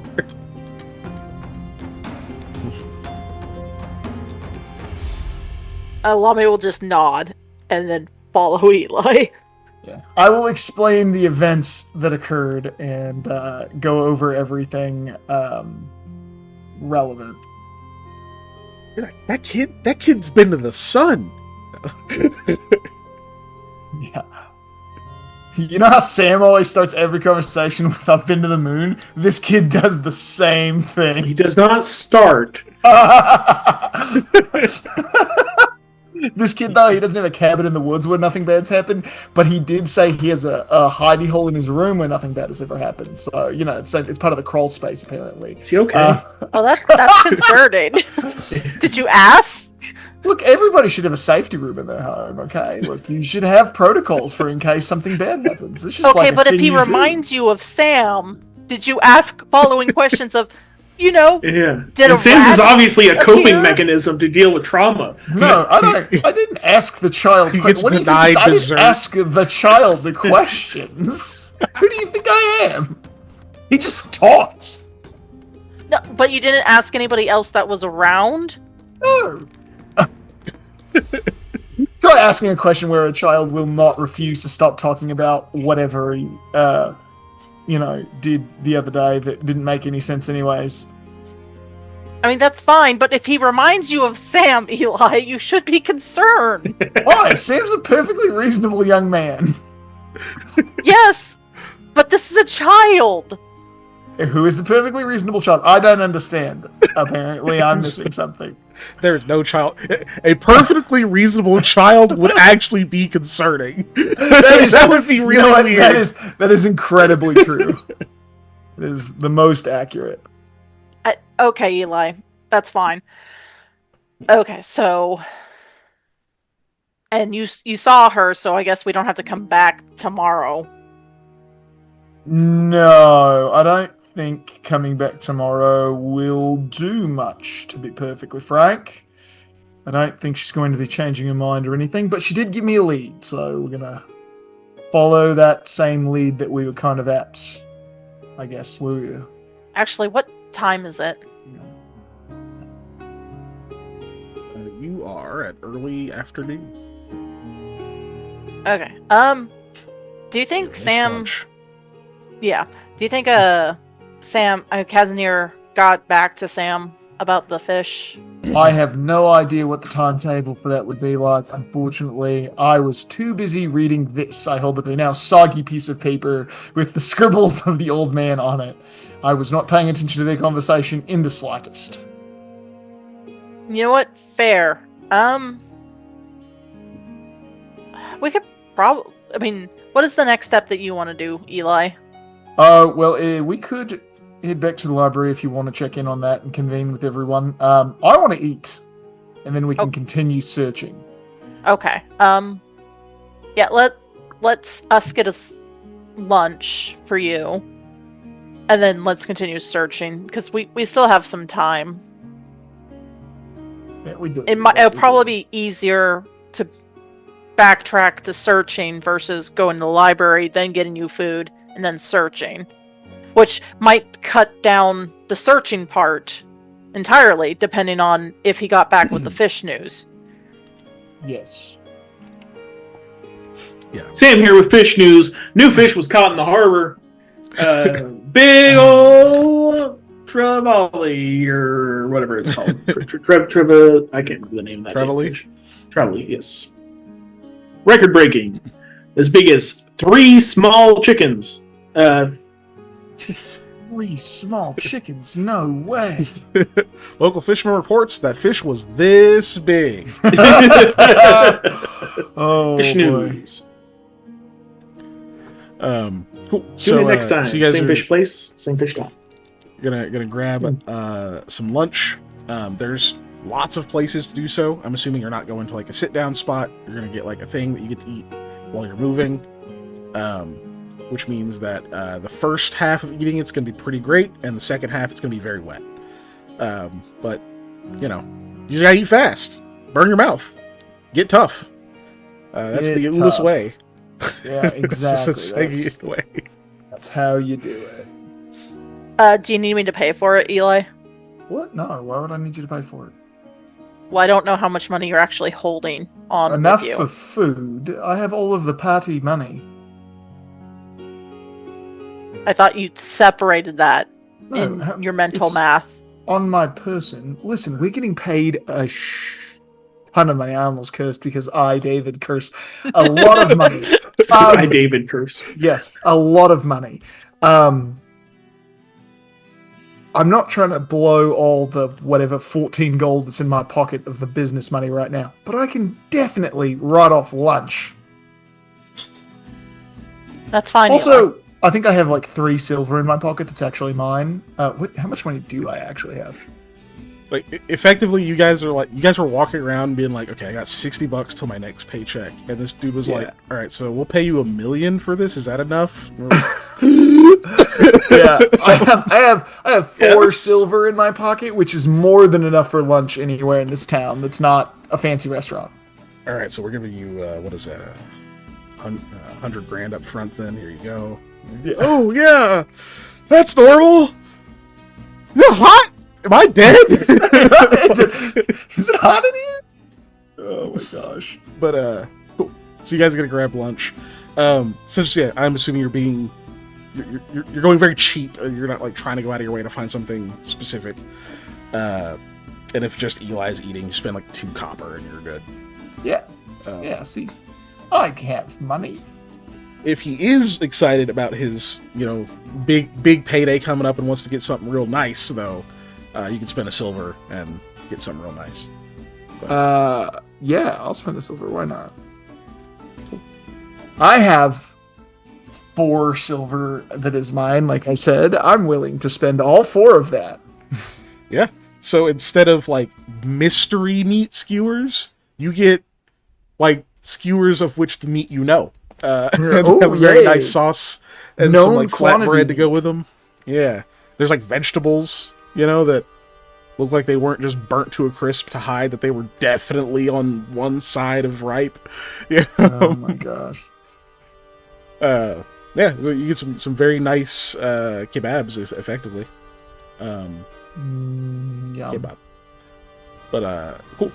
So you guys do that on your way to the original address. Oh, one of the things you would have been told, back at the last place, is they would have said like, hey, just let them know we sent you. Effectively, that was kind of the in you got to go over there. Don't worry about their names, just assume you have them. Cool. So you get to the Drusik family, which it is a much nicer house. It's still not like you guys have been to the Markham Manor. You've been to the first noble place you went to in Saikan with those folks. Like you've been to some really nice places. It's nowhere near that, but it's like, so like funny enough for Eli and Lamia, this would be a place that like for Eli when you got to Sitsegi, or for Lamia as you've just grown up and seen places that you would see and be like, that's a nice house. Like, that's a thing that I could get one day if I do really good and am successful in my endeavors. Like, I could have a house like that. It's like that. It's not like, oh my god, do giants live here? It's just like, this is awesome. I like this, right? It's one of those places. So, when you get there, there's a little bit of a walk up to the door. I assume you knock. There's a servant that answers the door. Which, for a place like this, is like a servant's a little extra. For this kind, like it's not way out of place. It's just kind of like, huh, that's okay. I wasn't. You needed one. That. You needed a servant. So it's a big payroll, But okay. Yeah. But they actually have a servant that answers. That comes up. Basically, it just gives you the how can I help you line. Yeah. I'm looking for this book that I kept for a friend of mine who's trying to finish the series, and I was wondering if I'm trying to buy it, and I've checked all the bookstores, and nobody has it. People said this family's starting a bookstore, and that you might have it. We were sent by name that exists family. No. I'm not even saying that because just on the off chance that they, for some reason, were like, this weird guy showed up. I don't want him to like connect those two things. They don't have I'm telephones. just asking independently. That doesn't mean they didn't run over there. They got a yappy kid who's running. Yeah. If that's the other thing too. Yeah. If they go, well, I don't know about this guy. I go, well, I talked to blank family, and the eldest daughter or whatever said. Okay. So you go in without that, and then when Lamia is about to chime in, you just I'd be like, handle the shoulder. Holding that one. Yeah, I'm holding that one.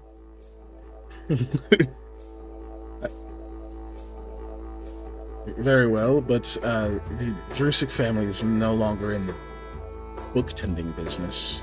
You'd be better off looking in the library or a few of the other various bookshops.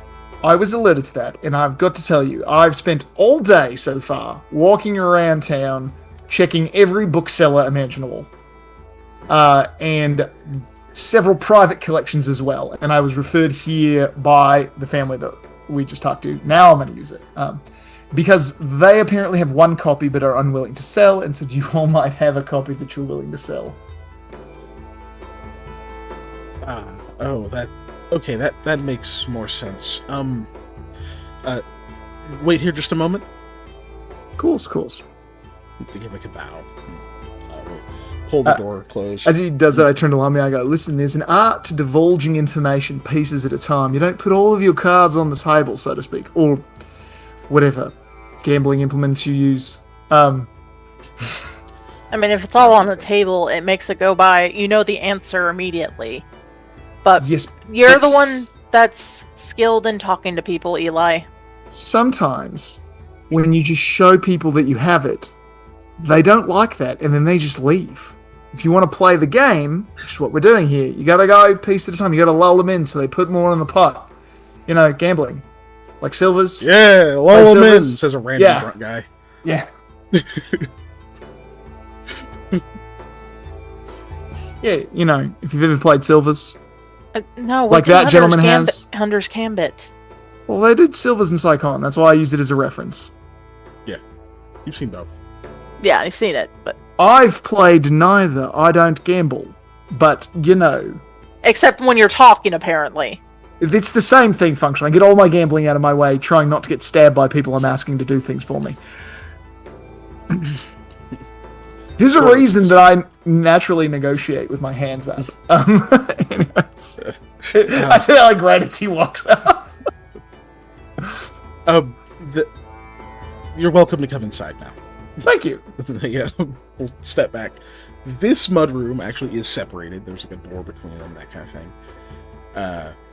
And you see that as you guys step in, the servant will like take your cloaks and whatnot. Obviously, Lamia, you step in, and they kind of hold their hands out for your weapon.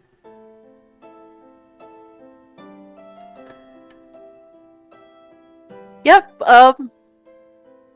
They can have my weapon. Wow, it's lighter than it looks. We're gonna put it right up here. They have like a little shelf thing. You can see there's not like a box or anything they put it in.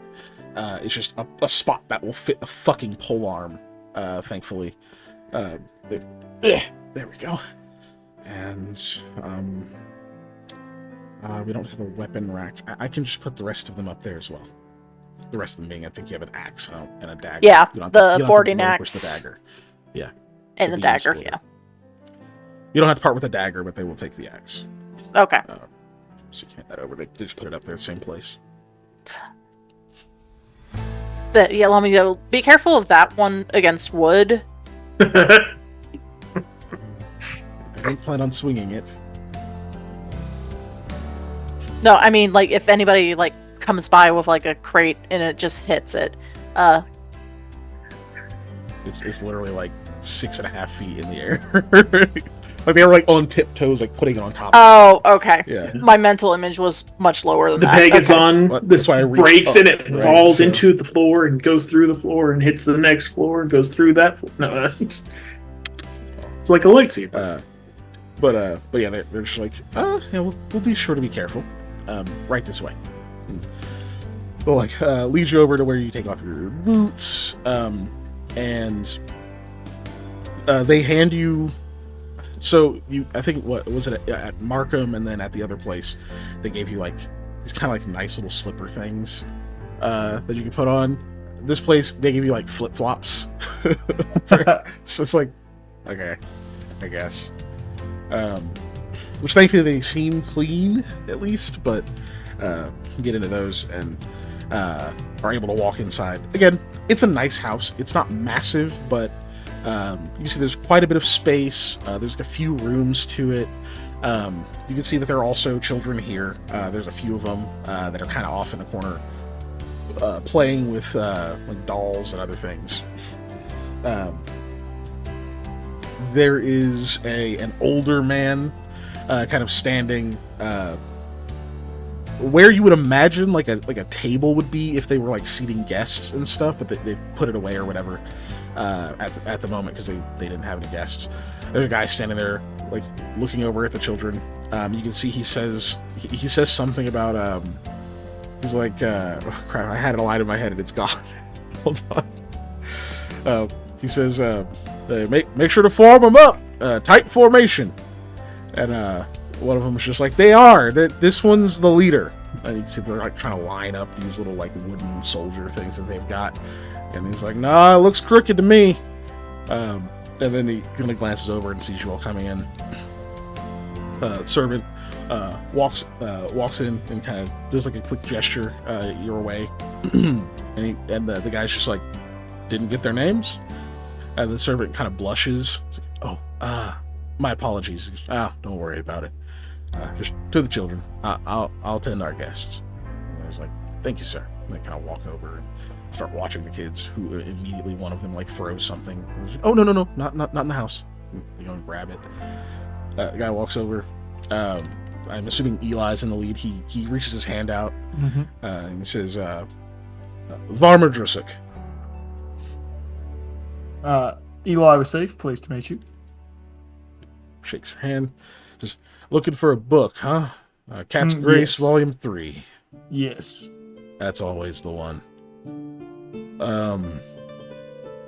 Can I ask what the interest is in it? A friend of mine is reading the series, and we've been unable to track this third one down. And we've been traveling across the country for work, and so we figured every, stop in a major area, we'd check and see if we could find one, and we just got in here and have settled down a bit, so now it's time to look. Just for reading that, not they're not studying that whole theory about those books then. I don't know. Look, she asked me if she could find the book. That was he just nods and says, yeah. Oh, okay. All right, well, in that case, we do have a copy, and we can part with it, but it won't be cheap. As you've probably heard and seen, these are tough to come by, and our copy's in very good condition. Right. Understandable. I don't have money right now, but I'm willing to negotiate a price that I can come back and pay tomorrow. I didn't have it on me. I just kind of like turn out my pockets. There's like nothing in there. So I could easily negotiate a price if you don't mind and come tomorrow to pick it up. Okay. Well, if you want to negotiate a price, I guess it's only fair that I tell you what I'm standing at. That's 87 gold pieces. 87. Okay, that's seems fair enough. Can I sense motive? If does that? Well, no, that'd be an appraise. Never mind. That'd be an appraise. You don't know what to base it on. Yeah. But can I still sense that if that seems on? I mean, he's being honest or potentially hiding something. Okay, no, it's all up. I was gonna say that seems reasonable enough depending the condition. Would you mind if I could take a look at the book now and just so that way I could see what kind of condition it's in and everything, and kind of bring that price to my friend and make sure that everything's good? He's just nodding. He says, "Yeah, Lanny's going and grabbing it right now." Great. Just waiting for her to come back. She dawdles, so. I understand that all too well. He kind of smiles a little and says, "So, across the country, you say? Were you far east?" Well, we started out in Saigon. I run a business there, and work's just kind of taken us all the way here. Business? Yes. That's a long way away. Ooh, and the news that just came out of there. You think it'll be all right? I sure hope so. I do have a decent amount of faith in the wind spear and the white thrush in the area. They are really, really just wonderful people. I've gotten the fortune to meet them, so the wind spear, that is. And, dealt with a lot of the white thrush in the area, so I've got a lot of faith in them, I'd say. That's a awful high up elbow to rub. You must be pretty tall socially. Well, I just happened to meet a whole lot of people working in logistics and acquisitions. So Right place, right time. Acquisitions. Right place, right time. I guess. yes, you I've could done say some that, yeah. work for the military, and just pretty much logistics work, supplies, requisition work. Oh. So Are you, because of that, I've gotten to meet some people. Because are you one of the Modrek? Their No, company? no, actually, direct competition, in fact. But Oh, that's a heck of a fight to pick. yeah, it's a bit of like I don't know, a mole trying to defeat a mountain. It feels like at times. Don't sell yourself short. He actually reaches out and kind of pats your shoulders, and he's just, yeah, you look pretty unscathed to be fighting a lion. I'd say you're doing okay for yourself. So goodness. far. Hey, well, listen. If it helps you at all, okay, Drusuk, we root for the underdogs. All right, so I'm hoping you do well. Much appreciated. I don't like how those folks. I don't like how they move, grabbing up too much stuff. It's greedy. They definitely have a propensity for trying to grab as much as they can at all times. You sure do. Makes you wonder. What's his name? Viscal. Makes you wonder what his Amidraba is. Maybe there's an Amidraba of the coin. I wonder. Well, I mean, you would know. There's not, because you just read a book about it. Unless it's a unique one. Funny. Right, it could be a unique one. Yeah. Alami will say, I don't think there is. Oh, it was a joke. I sure hope there's not. And if there is, then the way those work, I mean, they're supposed to benefit all the Ulas, and I don't know. I don't know how their moves would do that. That's, I think, what bothers me. It all seems very. Oh, there's a word for it, but I didn't finish school. He kind of grins, and then you see. This place is 2 stories. So you see from the stairs, kind of back behind him, a door fly open. Somebody starts hurrying out. You see a young woman looks at a glance, Demi, kind of fixing her glasses, and she's like running with a couple of books in her arm. Makes her way very quickly down the stairs, loses a shoe, just leaves it, and gets down there and is like, sorry, I didn't know which one you wanted. And he like turns kind of sharply and he says, the normal one. And she's like, oh, sorry. Looks over at the servant and says, do you mind? And like goes to like hand them a book. The servant is like looking at the kids and she's like, they'll be fine. And the servant grabs the book and like runs it back up. And she comes over and hands the book to the guy. She goes, sorry, I was busy. It's in really good condition though. I've taken really good care of it. Me and Mom were big fans of it.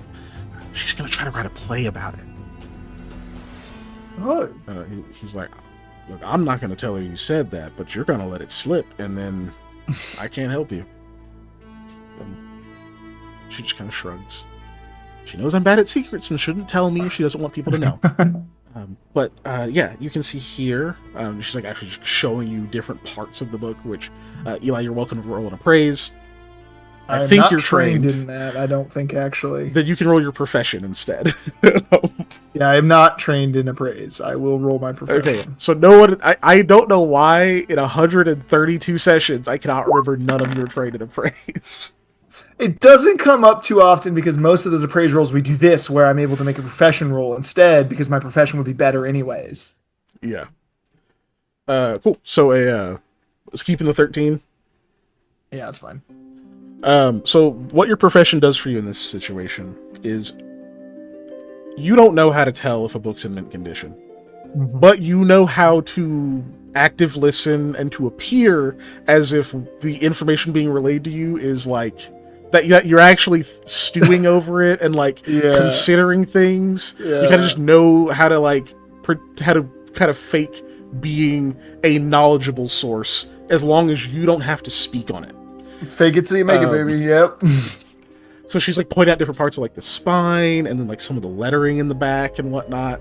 And it's like, you can see that this is a second edition print, which is good because apparently the first edition print is missing blah, blah, blah, blah, blah, blah. You're like, yeah, of course. And, you know, like occasionally chime in with something that's really inane, but it sounds like you know what you're talking about. Yeah. Whereas, like, Lamia, you've been around Eli enough, you know he's not lying necessarily, but it's you can tell that he's in that mode of like, okay, I just have to trust that she knows what she's talking about, kind of thing. Visually, the book does look to be in very good condition. Oh, that's good. Like, as far as you can tell, it looks very nice. And she's like, yep. And other than that, we've continued to keep the cover and everything properly oiled and letting it dry fully and all of these things. Especially since we've read it, you know, now it's become what it is, kind of difficult to come by. Yes, of course. You know, it's that drawing it is very important. For those of you at home playing along, the key to doing this, by the way, is taking whatever they said in the middle of their sentence and rewording it so that you sound like you are saying a separate new thing, but you're not. You're saying the exact same thing that person just said. Yep.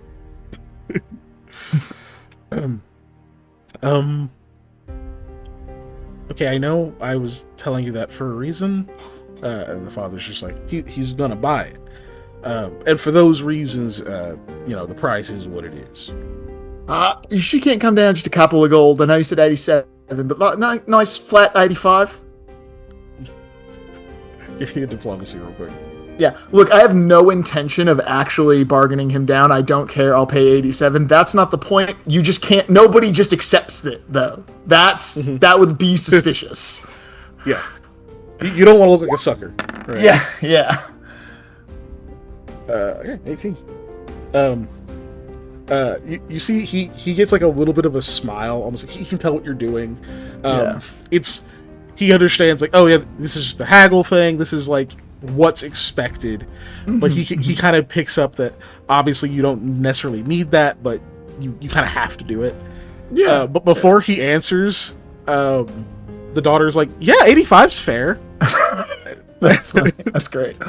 And he just like kind of closes his eyes for a moment. And he says, well, yeah, I guess 85 is fair. Okay. Wonderful. And then he kind of looks at her, like openly just like turns to look at her for a second, like, gives her that like, come on. And she misses it completely. Oh, that's good. I just kind of smile and I'm like, look, 85 sounds wonderful. I can come back tomorrow with the funds. I just didn't, no one wants to carry 85 gold on their person, just walking around town asking questions all day. Yeah, so that's just asking to be robbed. You don't want that. Most certainly is. So I'll probably take a carriage over here in the morning at some point. Or mid-afternoon, most likely. I'll have breakfast and stuff first and give you all time to settle in and everything. Don't want to just show up bright and early. Okay. Yeah, I can... Why are you looking at me like that? Just no reason. You can handle it then. It's 85. 85. Yeah. He's like, that is the price. No more, no less. And she gets like this confused look. Like she's trying to figure out why he's pressing this. And she just nods. She's like, we just agreed to that. Yeah. He's like, all right. Well, shake on it and it's sealed. I shake hands with both of them. I'll shake hands with her first, but then I'll shake hands with him because I'm just directly dealing with her on the price, and then I'll shake hands with him. Thank you. You've all been very gracious hosts. I appreciate it. We've been looking all day for this. Very helpful. Of course. You don't mind seeing yourselves out, but the servant is like clearly trying to get something out of a child's hair. Yes. So you guys start heading out. You kind of hear back there, you just hear like, what did I do? Door closes. We grab our stuff from the mudroom. We go, as we're leaving, once we've left, I'm like, I really want to know what's in that other book. I agree. So if tomorrow she's the only one, I feel like I've got lots of questions for her tomorrow. If we're not dealing with another person, so I that mean, might that's loosen an it up. That's an idea. Does your shadows not defer details like that? Oh, no, they can't read or anything. They can just tell what the object is, and also would have to cast it, have it active, and walk in the home, and have them not notice the fact that there are shadows crawling over the house. I mean, they didn't notice the shadow while we were talking. Yeah, but he wasn't moving around searching for things. He was just making faces at them. I say very loudly at the ground. Okay, that's fine. It was just an idea since No, it helped might- us so well with Mara. it might be good or useful. Look, see, that's the thing, though. That was the middle of the night when I was sneaking around. That's a lot easier for people to not notice a shadow than in broad daylight when you're standing talking to them. But if we have some kind of distraction or diversion, that might be something I use going on. The other thing is, I think we're going to need to bring Rahola with us when we come back tomorrow. Since she has knowledge about the book, I bet you she can get that young lady talking I think you're about right. the book specifically. 85 gold. Jeez. Books are very expensive, especially when they're hard to find. I definitely wasn't going to offer that coming in. I was more in the 70-ish range, was what my initial offer was going to be, but at the same time, we're going to have so much gold, it doesn't matter. Right. I guess that's the way to look at it. Yeah. Okay, Eli. Are we good to head back to the library, or do you need Certainly. a dinner step first? No, we can all eat together at the hotel. I'm presuming the food there is very nice and the Whitethrush is paying for it. That is true. Because I don't think we ate there last night. I think we ate somewhere else for some reason. No, we ate.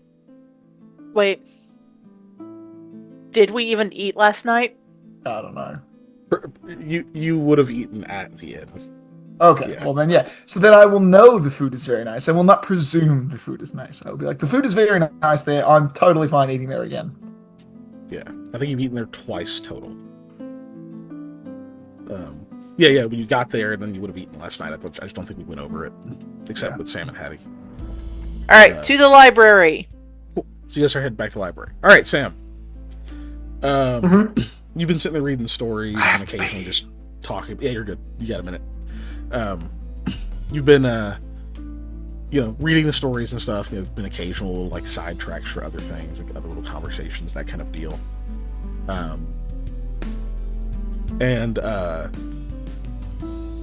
Eventually, you're pretty relaxed and whatnot. You've like settled into like sitting in that little corner and stuff, and the family there doesn't mind or anything. You're occasionally getting those like kind of glances and looks from the one or two people who might come in, or from the mother or the one of the children that works there. They're like the little oh they're cute kind of smiles. It's something they're looking over, that you two obviously being a couple. But eventually, Kazner does come back. Will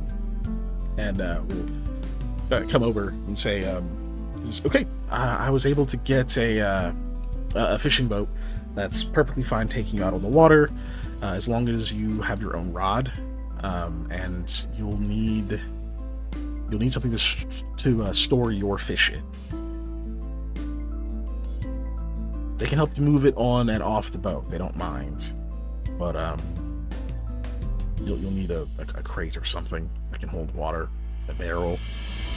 Yeah, I was getting ready to say, I don't think I've ever. No, I've seen troughs. I've definitely seen water crates. I'm like, they're not ideal. But it will. They're not ideal. There we go.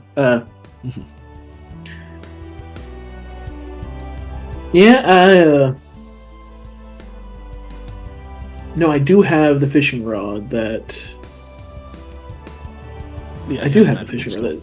Yeah, the magic one. Yeah, I left all the other ones on the Whistling St. Sophia.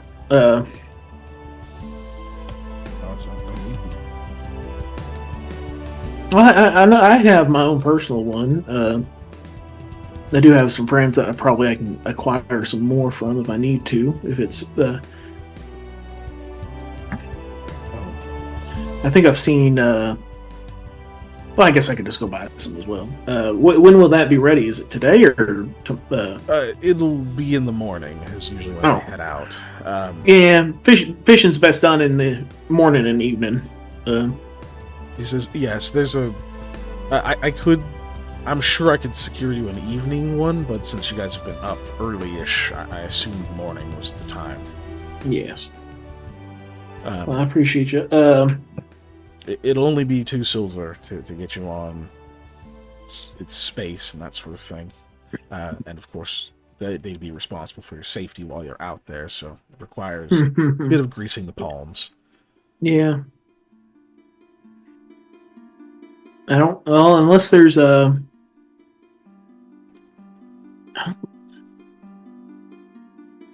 It ain't or more terrestrial, aquatic dwelling. 8-ink. Oh. Yeah. You won't find 8-ink in the harbor here. Yeah. Not bordering the ocean nor in the Bay of Stones to the east. Yeah. They don't particularly come out here. They've been. That would be the biggest. They've worry been of quite mine. rooted out. Yes. Yeah. No issues there. What other kind of issues would we be worried about out there? Or are you just talking about like drowning and such? Exactly. Like safety. Okay. Given how the weather can turn and it can be very difficult to predict, I mean, here we don't typically worry about it, but it's not like there haven't occasionally been attacks from the merfolk, but they're quite rare. It's too busy a harbor. The only situation I know about that was back west, a little bit south. Yeah. Right? That's where we heard about the merfolk stuff, correct? That was much further east. That was like south of Saigon. East? Oh, east. Yeah. Sorry, I got my. I thought you said west. Yeah. I got my left and rights mixed up.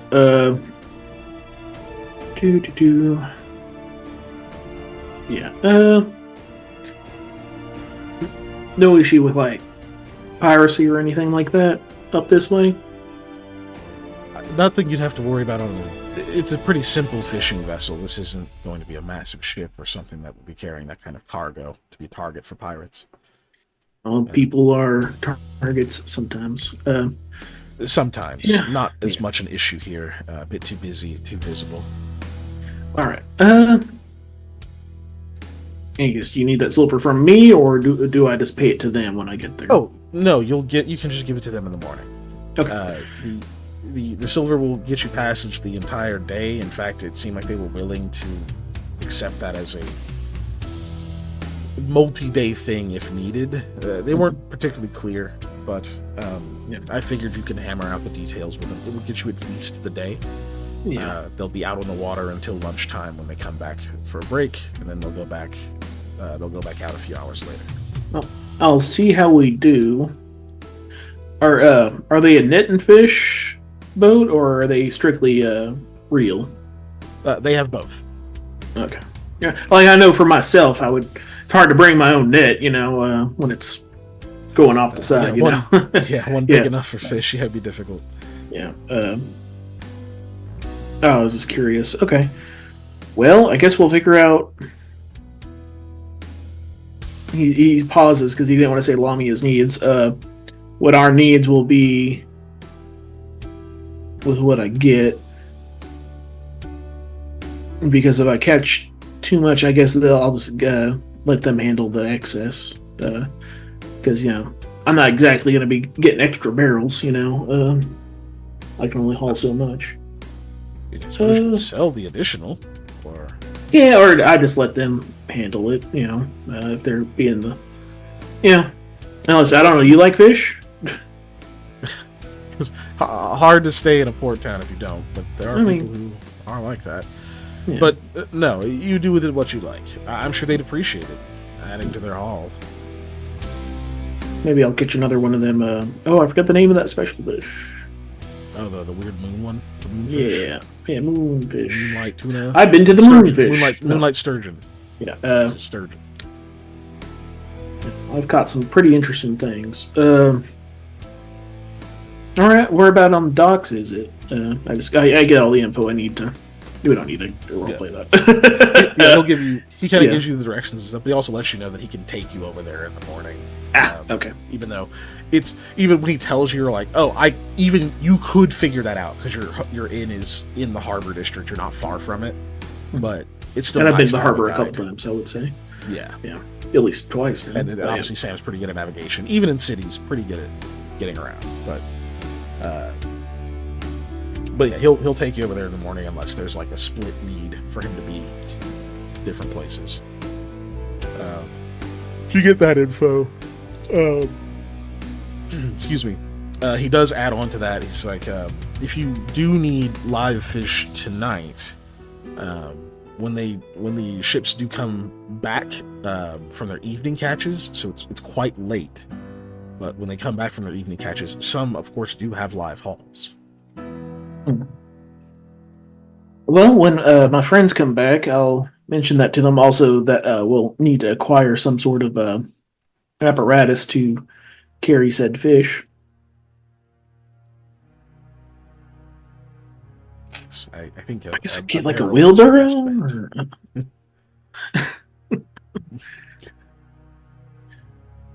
Yes, I mean we took a cart here, so I could just do it the hard way and load a cart up with,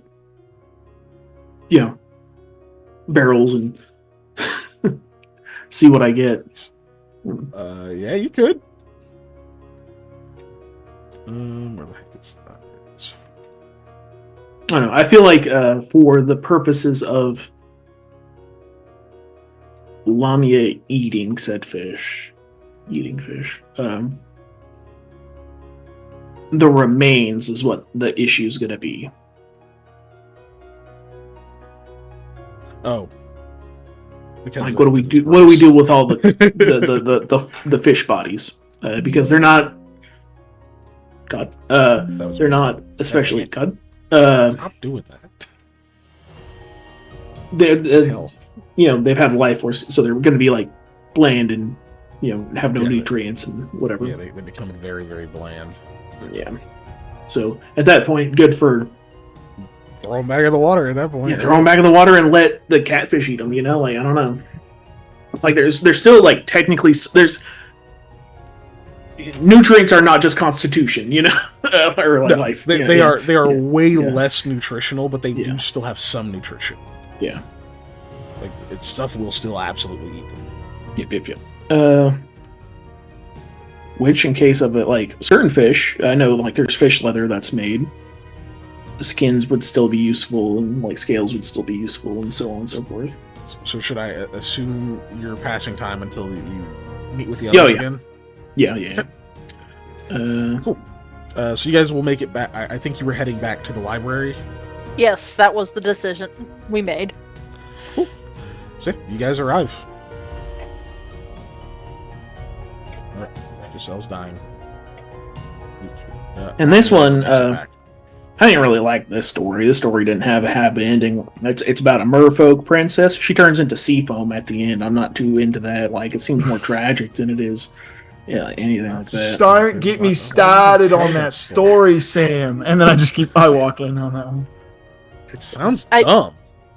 Well, no, the beauty is how tragic it is. Nah. No. Nah. You turn to sea foam and that. tell me that's a beautiful thing. Yeah. I bet you. I mean, she could have killed the prince, but she did it because she loved him. That's stupid. yeah.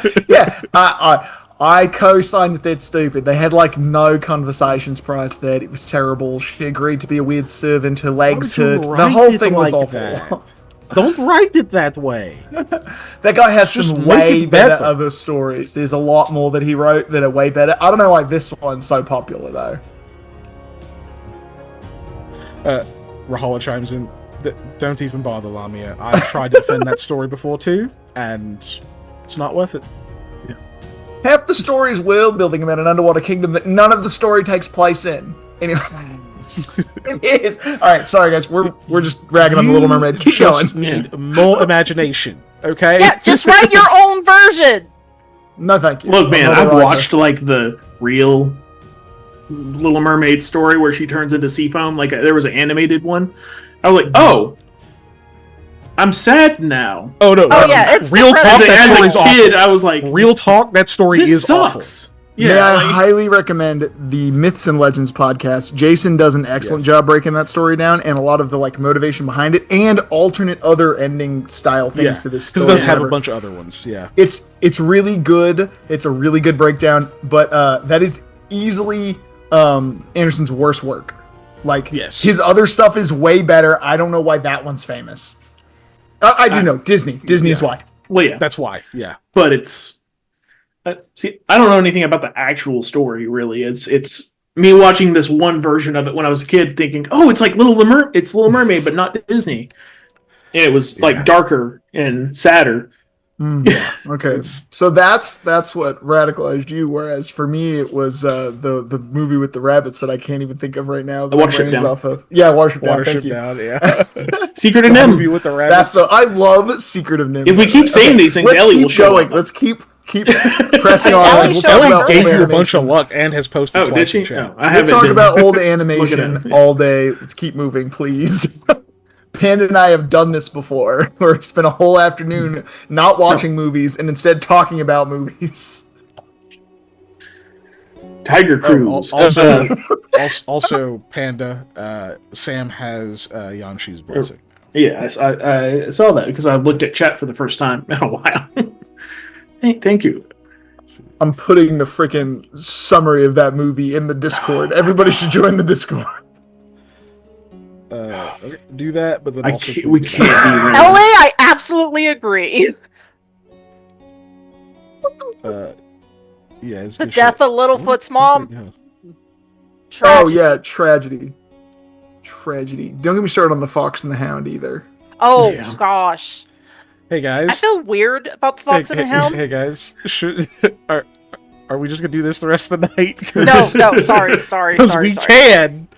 I'm purposely not commenting on any of it. Because I'm trying my best not to. So, Alami's like, okay, we got here. Do we want to say that we're buying the book, or that, or just we're gonna leave it alone until we bring the book, Eli? Oh yeah, I'll explain the whole book thing to everybody. And then about the alternate copy that was brought down that is probably, if there was one that's the stolen copy, it's that one. But we're just gonna go buy the actual copy of the book so that Rahala can read it, and then they can have it if they want after she's done reading or whatever. We can figure that out. But if we want to press the issue and she can ask questions and we can kind of see if we can ferret out anything from that, just to resolve the thing. But I'm not trying to rock the boat or cause trouble. I just want to get a copy of the book. So.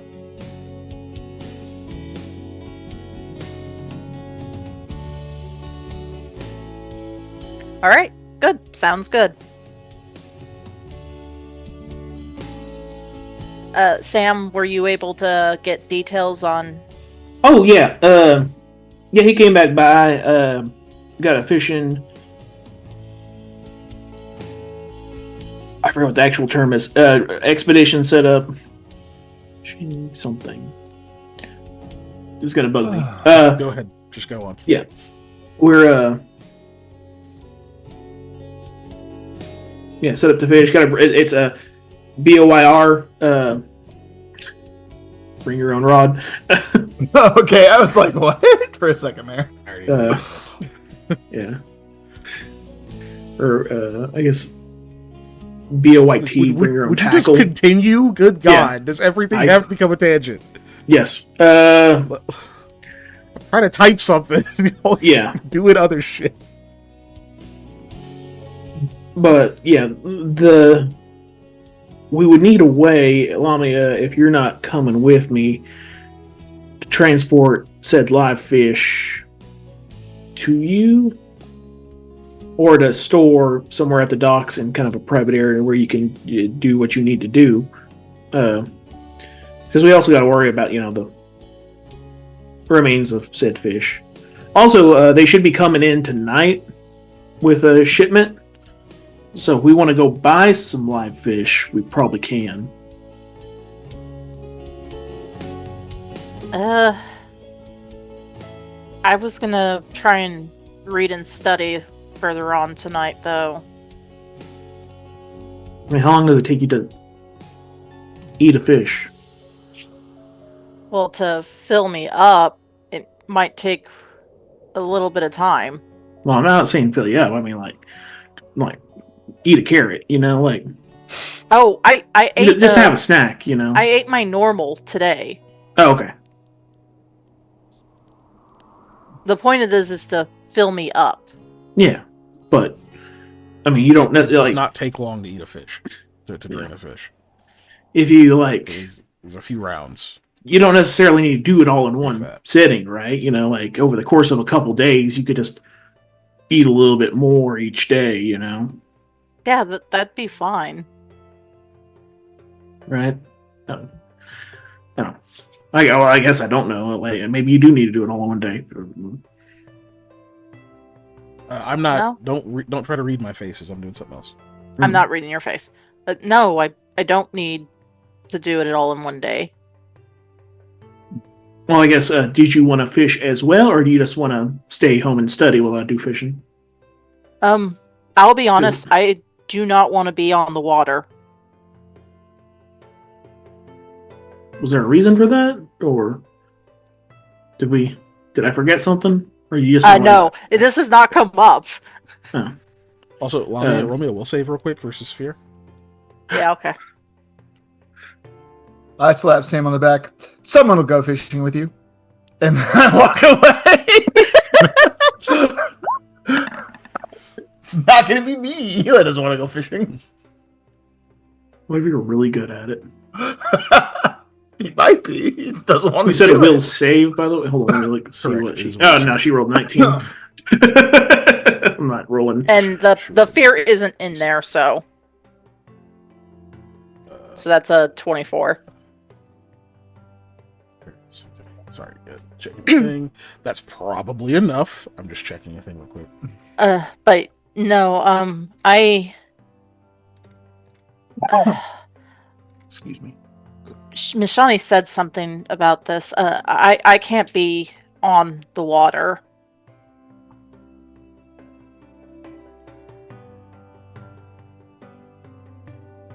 When did I get muted? Did somebody mute me? You muted you. When? I don't know. When did I? I wasn't even on Zoom. When did I mute? I don't know. I was not looking. But Lamia, so yes, you made your save. Okay.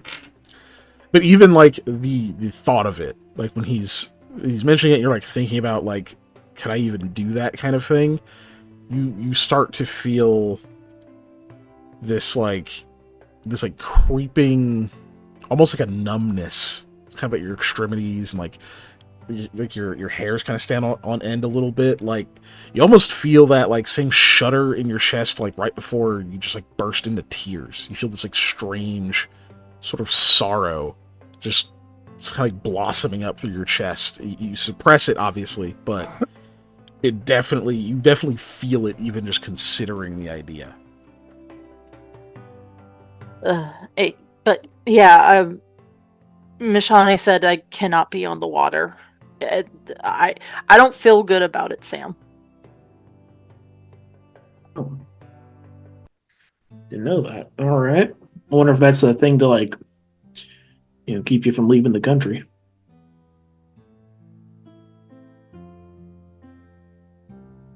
I guess that's a possibility. I don't think she would have to deplore those kind of means in order for me to. I'm already driven to do what she wants me to do, Sam. Yeah.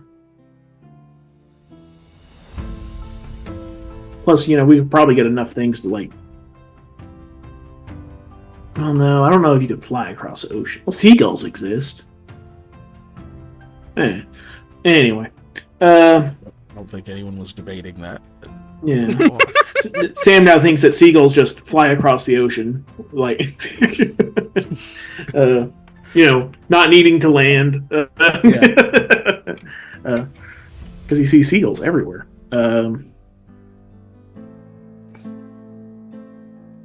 All right. Well, I guess I'll leave you to it. I mean, who would want to join me in fishing? Ooh, probably Rahala. Rahala might want to be on a smelly fishing boat. Pulling up slimy fish, getting her hands coated. Yes, you've certainly picked the correct person based on those criteria. You don't have a girlfriend to talk to or anything. Definitely don't.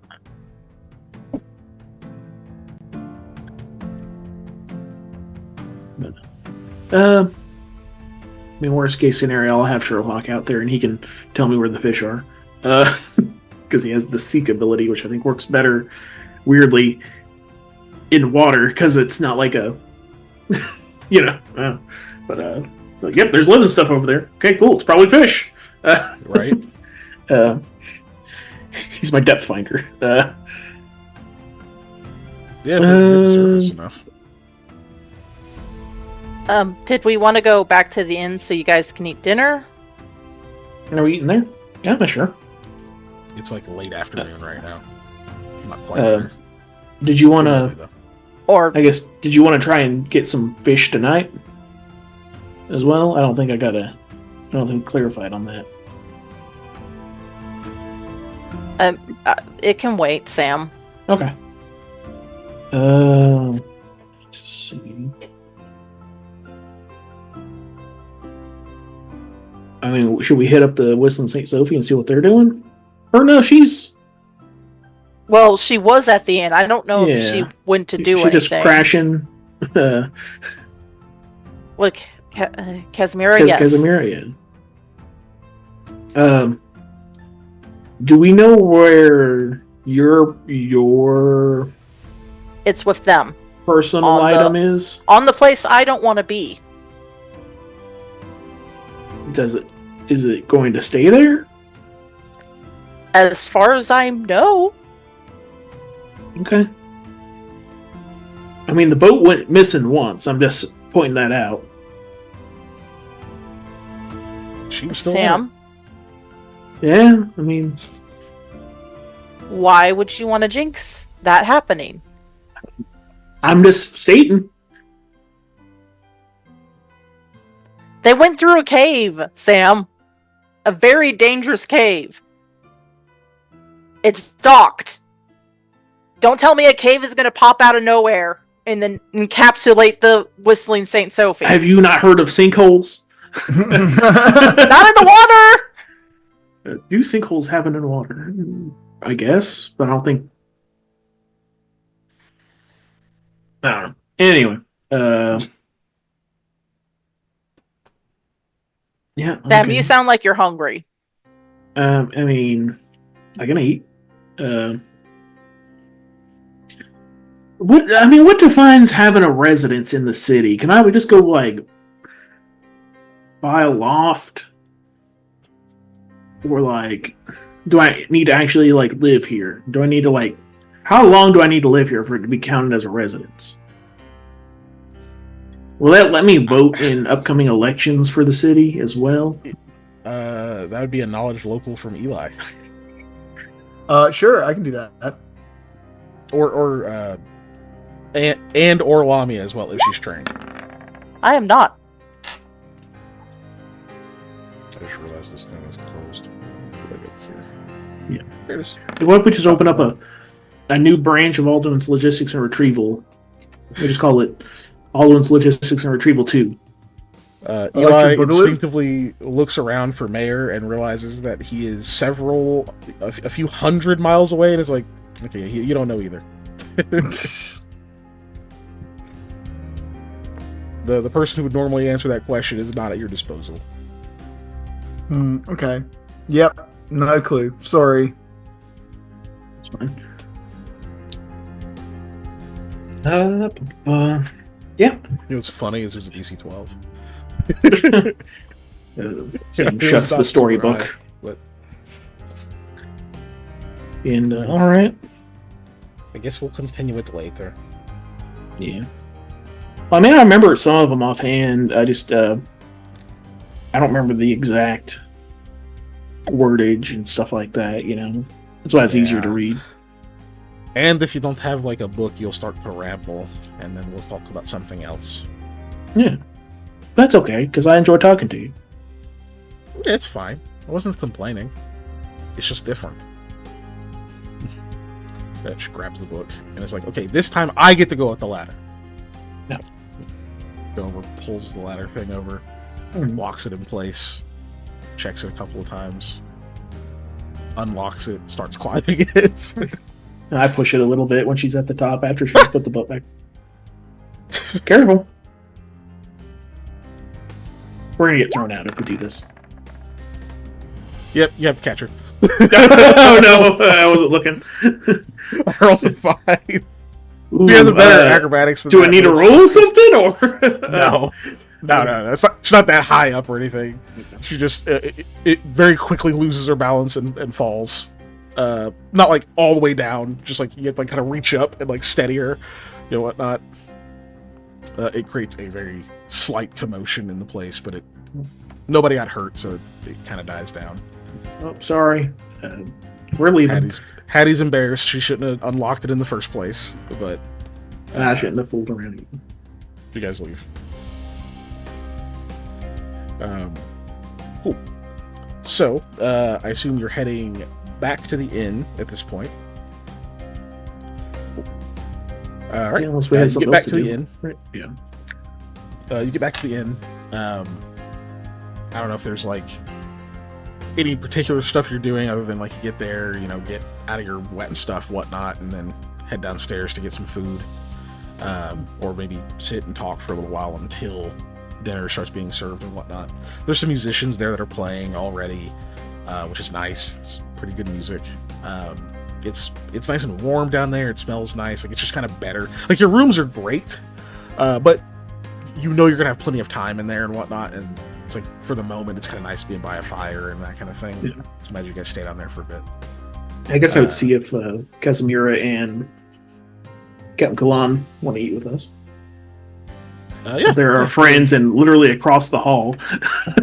yeah. You go and check in on them, and yeah, they'll definitely eat with you. So they'll come down. Go ahead. I make sure to grab the book to put it in my backpack, so when I want to leave to go to the library again, I can. Okay. So you guys are kind of hanging out down there, and you actually hear a somewhat familiar voice, the voice of Priestess Yelna, say, "Sam, a word." Oh. Like private? Ooh, someone's in trouble. You guys are, I imagine you were kind of absorbed in your conversation and whatnot, and you look up and she is standing there still in like the same robes and the mask, all of that. So you can see that there are some of the tables and stuff around you are a bit quiet because you're like, oh shit, the priestess is here, what's going on, you know? She's talking about Scruffy dude. And she says, it need not be, but it's a bit easier. It's quieter. All right. Yeah. Go to the In a room. moment. Yeah. Let's go upstairs, I guess.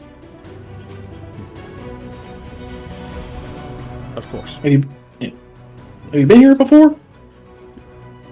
She like starts to follow you up.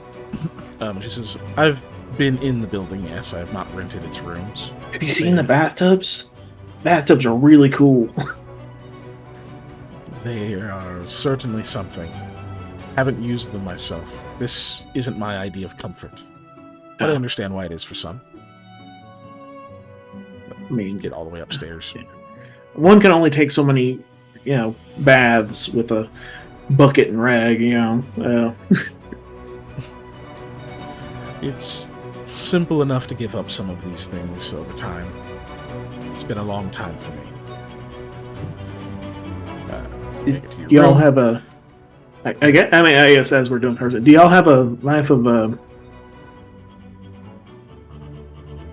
I'm too quick to think that temporism is like a the Catholic Church is what I always envision it, where like nuns that don't own anything, they just kind of live, you know. You'll find like ascetics in any faith, pretty much. Okay. Any faith will have some people who do that, but that is not the end all be all. No, right. I guess I do a question or about that. If like, oh, are you one of the people that you don't have things?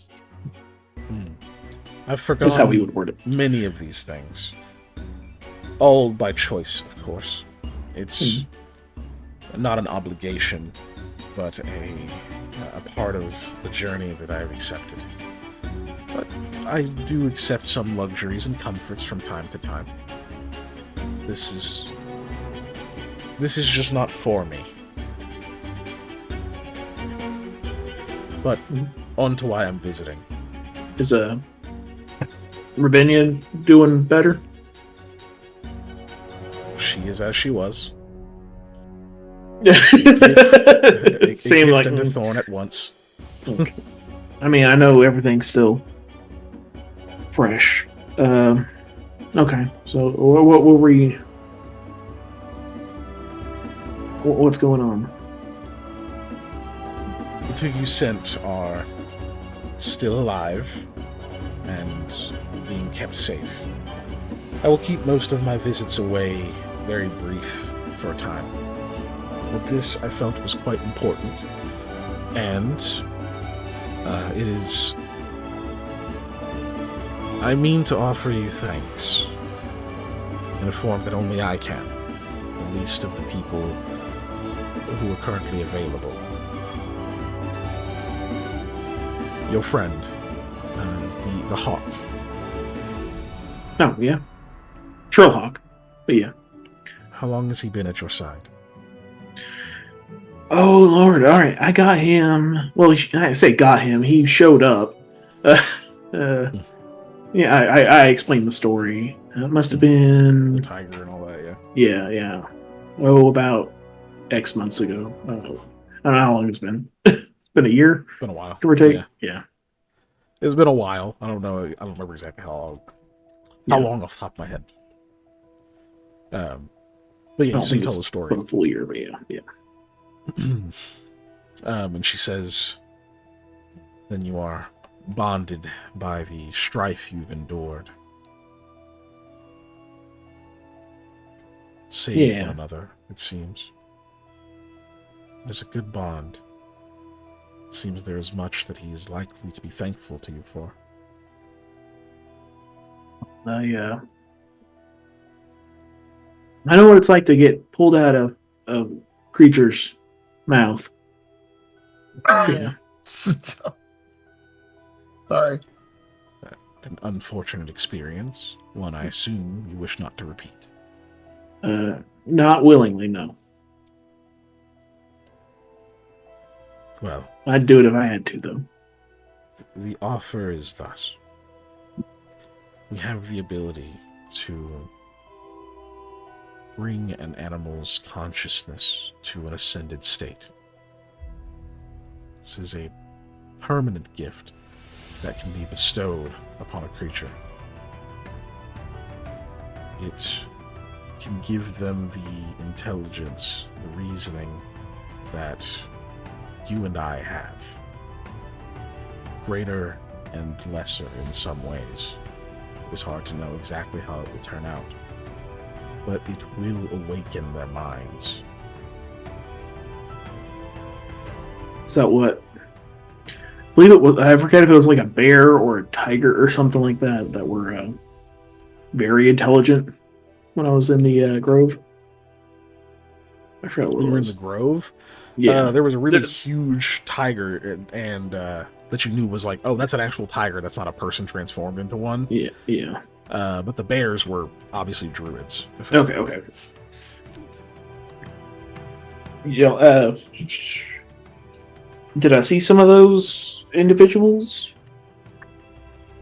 I don't know everything you saw, but there are some of the animals in the grove who have had this gift bestowed on them. They are its protectors by choice. That is That is the side that I think not everyone would appreciate. Is when this is done, the animal is no longer capable of the simplicity required to serve unerringly. Can still choose to do so, can still choose to take orders, and choose to serve one's purposes, but that complexity can create difficult situations. So he would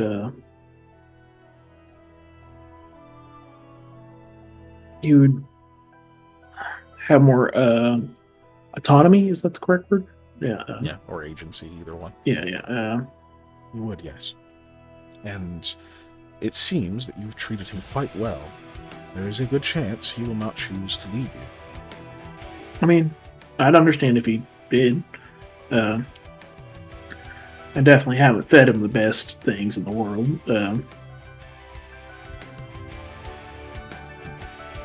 He's eaten a lot of snails. I don't know whether that's by choice or by he has predation, needs.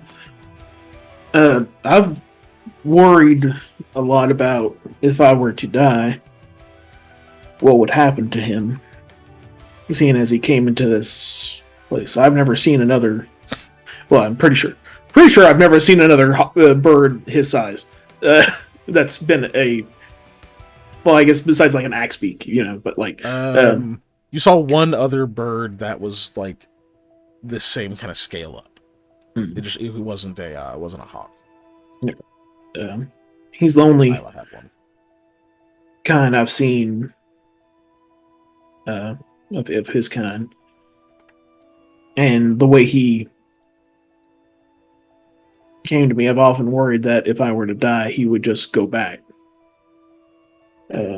I guess, would this allow him to choose if that was the case? It would. You would have every ability to choose that you do now, and that I do now.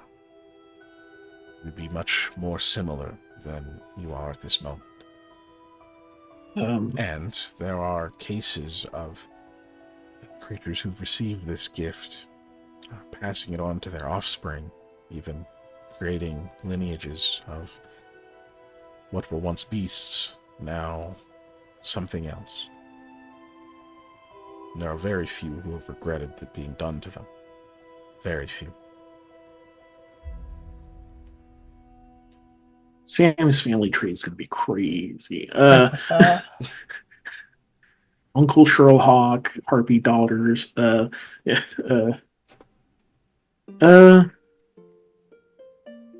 will think for a second.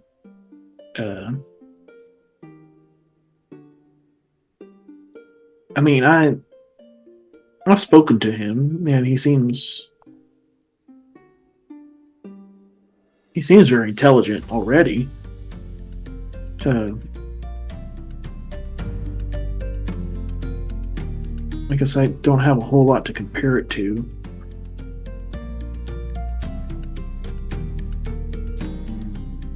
I have yourselves.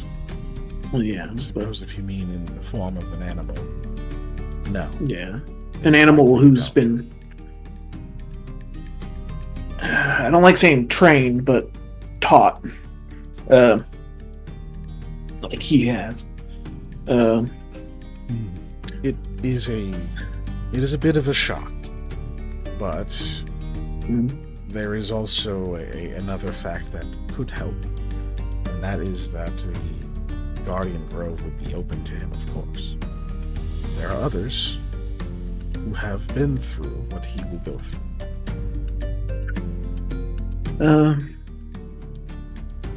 I just worry about, doing this to him and him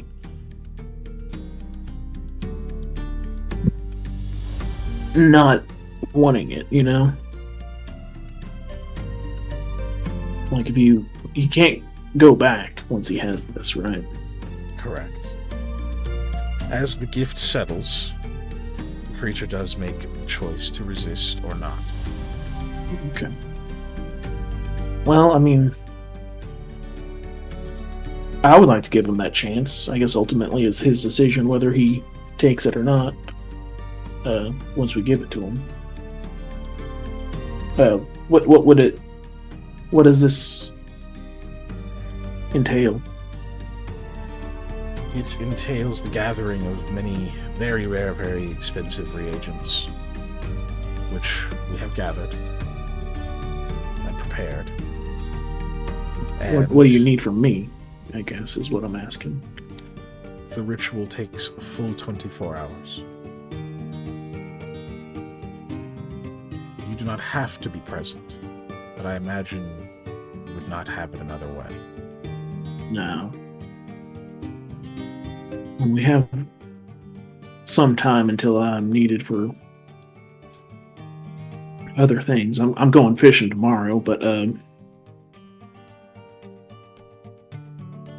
yeah, I figure let's do this thing. You would not manage to stay awake the entire time we started today. Bet I could. I've stayed awake for a long time. Not Then it is up to you. not enjoying it, but She says, then it is up to you. You let me know, preferably a day in advance, and we will start at the stroke of midnight. okay.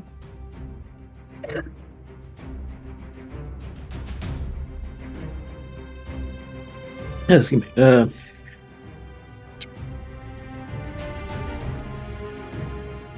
Well, I'll come talk to you in the next couple days. All right. In your own time is fine. I will be at the Grove. Did you eat yet? I have to get back. You can kind of hear the smile in her voice.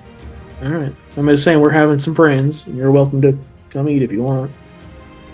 I appreciate it, but you understand the situation I have to tend to. Yeah. I mean, yeah. Thank you. There's a slight bow. She sees herself out.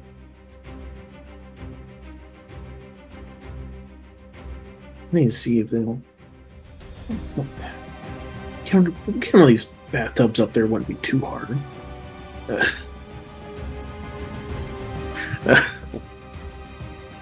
Yeah, Sam will go back downstairs. All right. Did you get in trouble? After the priestess has left, of course. No. Oh, good. She was updating me a little bit on Prince and the other name. And doing something to help Sherlock out, hopefully. Oh. What's wrong with Sherlock? He's dumb. No, I didn't say that. He's kind of stupid. That's what's wrong with him. It would, it's a ritual that would,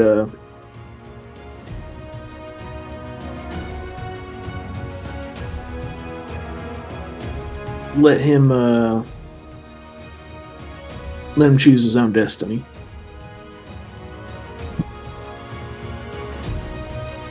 Oh.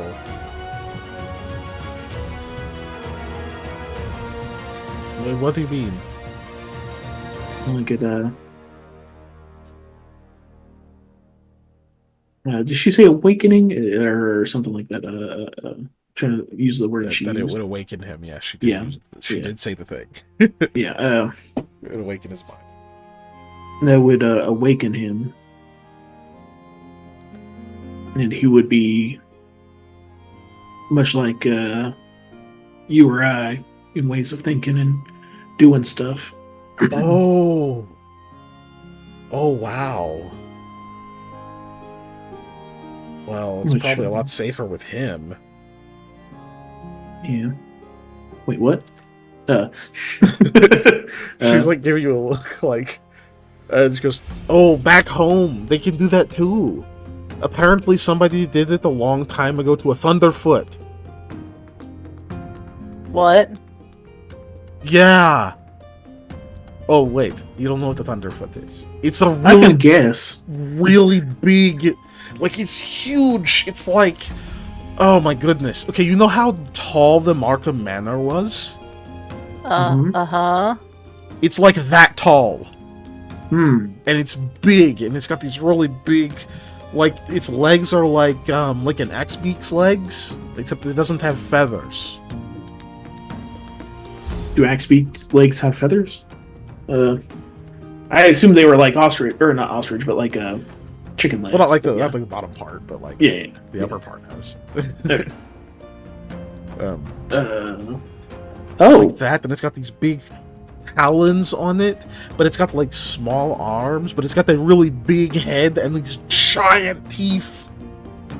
are you describing a T-Rex? Okay.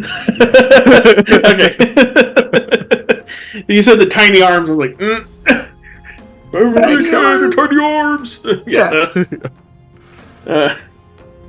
Yeah, they call it the Thunderfoot.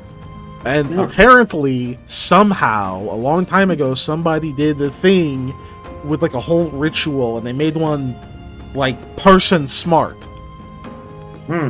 Why would you do that to Well, that big of obviously, a it's a creature? kind creature that obviously not super dangerous. It's just really big. Like how whales are super big and they're nice. No, they're really dangerous. Why would somebody do that? Immediately. No, they're really dangerous. Oh my god. Because I think some people are evil even when they're strong. Oh, And yeah. it's so bad. I heard so many stories. I didn't see it though, because otherwise I'd have probably been dead. Or I would have a really cool story about a thing I killed. But Mhm. probably not. But that's cool. That's be a lot better for Sherlock. At least he's nice. Like, he's Yeah. a very good bird. To he's us. very brave. T- Yes, he's nice it to would us. be probably really bad for all of the bugs and smaller birds and rodents. And And Sherlock is already pretty clever, so I guess giving Yeah. him demi intelligence is actually kind of smart. It can help him He keep could even up have with that Bolu intelligence, and cleverness. he'd probably get by fine. yeah, it's not like Demi are so smart. Look at You Rahul. say that's the two halfies. Yeah. Bolu and Lucana. Like, Yeah. two hybrids. Because that's what Rahul is, right? She's Demi. Yeah, Rahul is Right? Demi. Yeah. Yeah, she's pure Demi. So is Eli. So is Lamia. Yeah, we're a bunch of boring, lame-o people who just, I'm going to be a human fighter. Listen, Anyway. man. They get Stop the best hating on stat the human bonuses. fighter. No. Right, yeah. Also, yeah, super underrated. If your Extra human fighter is fates. boring, it's your fault. Mhm. You heard it here, not first, but you heard it here the loudest. No, obviously. The only Oh. issue being is he, normally I tell him to like Ikse or like Umbard Bay. You I'm would not saying talk that- to him in Pig Latin. Because when you have your dog around, you don't say treat. yeah, you say You don't say the command words. Yeah. Yeah, he still hasn't figured that word out. Thank goodness. Yeah, I'm not gonna say anything about going on a WALK because my dog will run to the door. I don't think I have. Anyway, Go ahead. look, I'm not trying to spell bombard in my head right now when I'm eating cheese. Yeah. I'm running on Parmesan. Bombard. Sure. Yeah, continue your thought.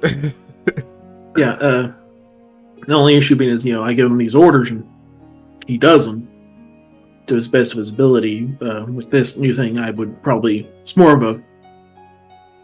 It'd be like me telling Eli to, magic rocket somebody. Like, he has the ability to be like, fuck you, Sam. I'm not doing that. Language, he's at the table.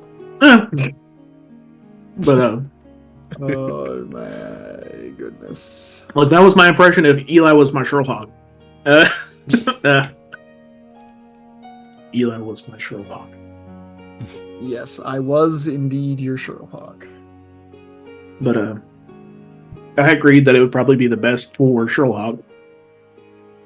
Because even if he has the desire to leave, he'll be welcome in the grove here and other places. And apparently his offspring could have inherited this ability as well in the long run. And what would be wrong with, some hyper-intelligent birds of prey with human reasoning? Yeah. Yeah, what could ever possibly go wrong with large birds of prey? We could just, if we start getting them larger and larger, we could take them all the way to Mordor. No, God damn it. Yeah. Now I'm just imagining, like, the jump into the future, and, like, coming back and seeing Sherlock, and he's like, "Oh, Sam, hey, look, I got a family. Look at my son," and his son is like literally a large creature. It's like, what? What was the mom? Like me? Yeah. How?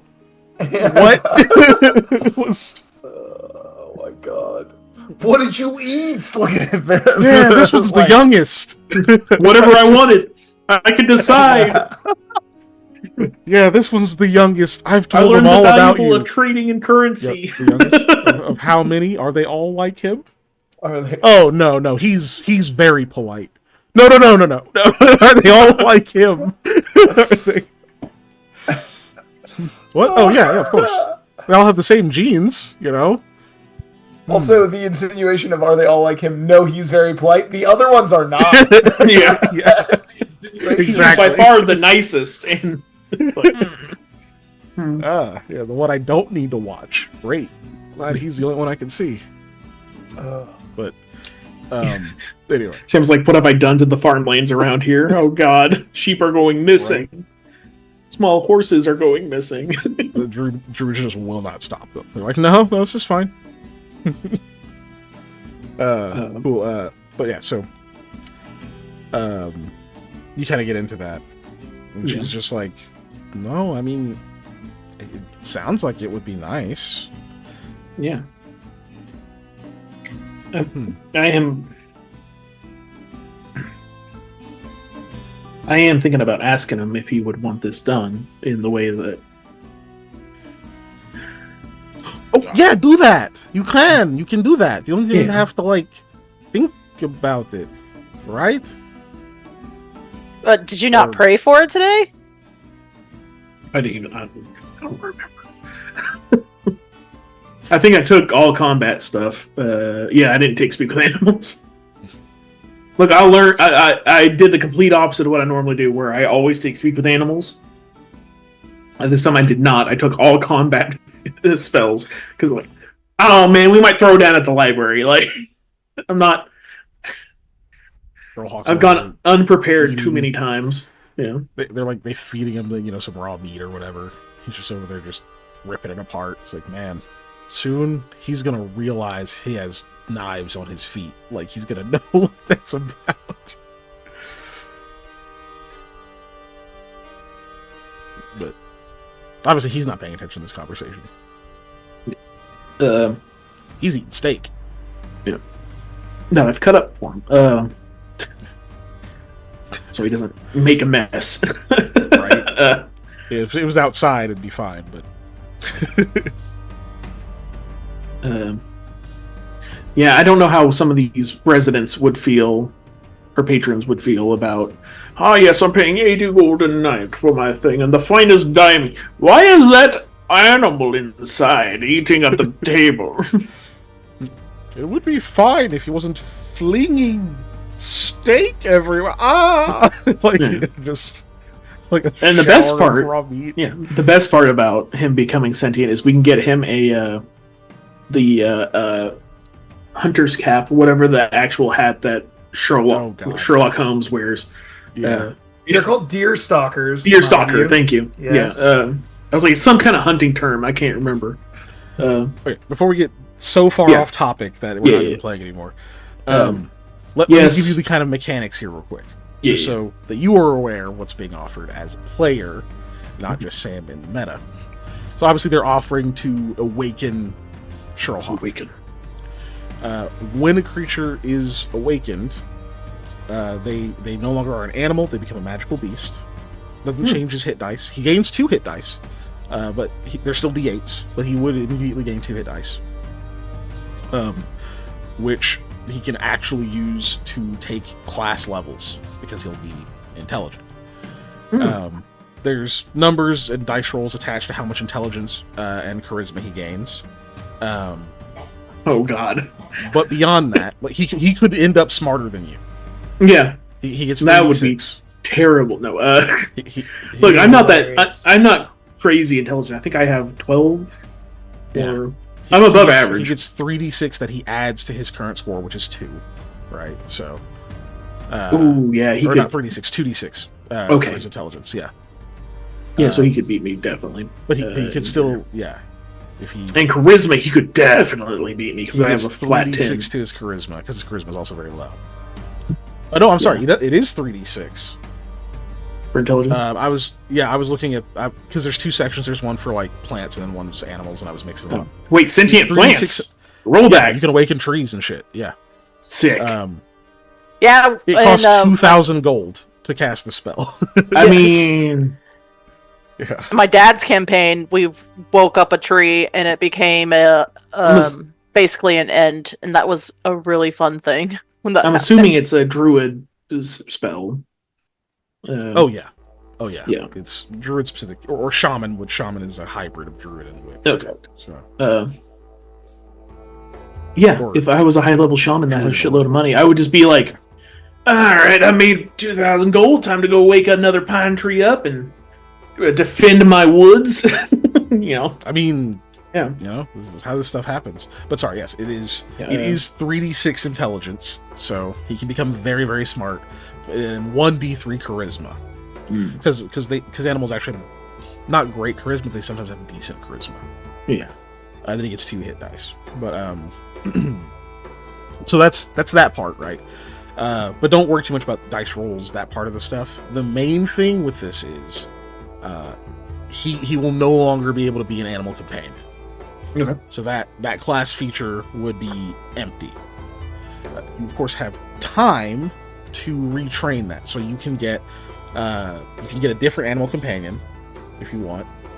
Just take the time to do it. It takes I think a week. So you can like get a different companion who's another hawk or who's a different animal or whatever else. Or you can retrain that class ability so that you don't have the bonded animal. You can have the bond to your companions where you can share some of your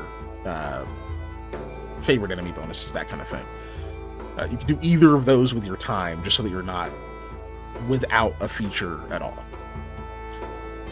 Assuming that you end up actually going through with this, that's what's on offer here. Just know that that'll be what you're kind of choosing afterwards as well. Because I can't tell you what Sherlock's going to do or anything like that, right? Yeah. I mean, I'm still going to do it, but like, I am going to tomorrow. Take speak with animals and cast and see if he is interested in it. Yeah, and think of how I word it so it makes sense to him.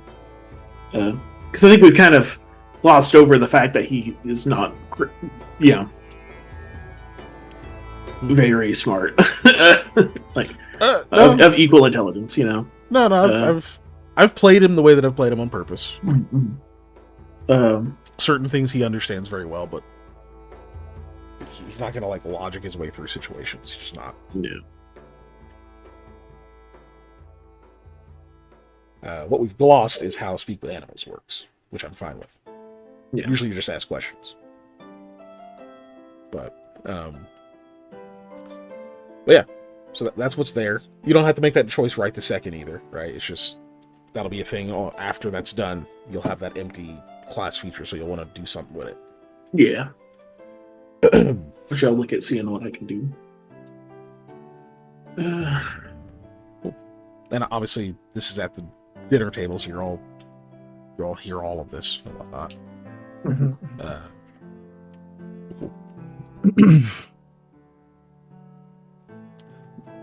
Hattie kind of gets distracted talking about Thunderfoot, because it's a weird thing for most people. Yeah. It's like, you guys have actually seen one, which is kind of strange. Very briefly. What? Oh, okay. Yeah. That dude turned into one. Neat. You saw it very briefly. Yeah. Oh shit. You dealt with it very briefly. That was that was bad. Sam will slowly be like, are there like miniature thunder feet? Like, yeah, Maybe more for, like babies. like travel sized. No. Hmm. They wouldn't make thunder with their feet if they were travel size. Are there rumble feet? They wouldn't do that either if they're What about tiny. tremble feet? There's like little weird lizard stuff that kind of look the same shape, sort of. Do they breathe fire? No. No. Hey, Okay. Kalon, did you get a chance to meet up Kalon? with or not Kalon, fucking Katega. Katega? Thank you. Why? Who's Kalon? Why I am don't- getting Kalon? It's the guard lady from... Yeah, the Oh, girl yes. lady from- I was like, wait, Kalon pinged something in my head. It did, me too. But Yeah. Katega. Yeah. Did you get a chance to meet up with any of your family members? She like almost chokes on her food for a second. It's just like, I did, actually. I definitely left them back in Shand. Yes, it's a good place to be, I hear. Yeah, because dressing them up in a disguise would be way too expensive and not sustainable. She thinks again really hard. I'm gonna use the restroom. I'll be back. I feel like you're saying something without saying it. So I'm gonna shush my face. I'm very proud of you, Eli.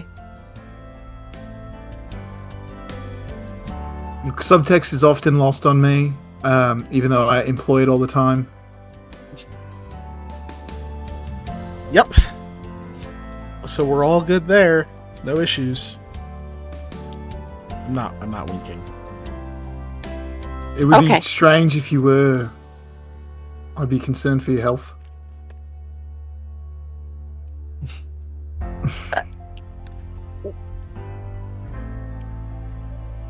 Eli, that's okay. Well, I'm glad to know. Thank you. You're welcome. No. No, I wasn't. Oh, Your God. food is, obviously, you get your food and whatnot. It's great food. It's very warm. It's very filling. Tastes good. It's got like seasoning on it and whatnot. Even though you've had it you've gotten to eat here a few times. You've had different lunches and other stuff. It's just always really nice when you get off, when you're not on the road having to just eat rations.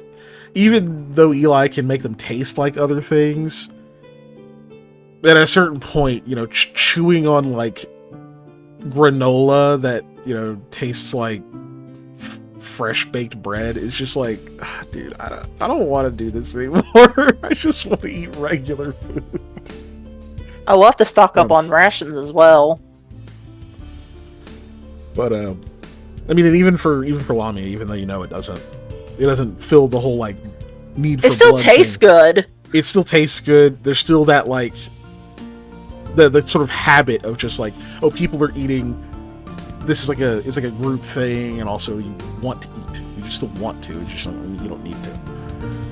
So it's still nice to get to do that, and it to taste good and have a nice texture and to smell nice and not be crunchy and get stuck in your teeth and your gums and like you just don't have all this other stuff that road food does because it's dry. So yeah, good times. Cool. So you pass that. You pass through, getting dinner, and you have some simple conversations with your friends and such there. I don't know if there were any topics or anything you guys specifically wanted to bring up during dinner, or any kind of RP you wanted to have, or anything like that before we move on.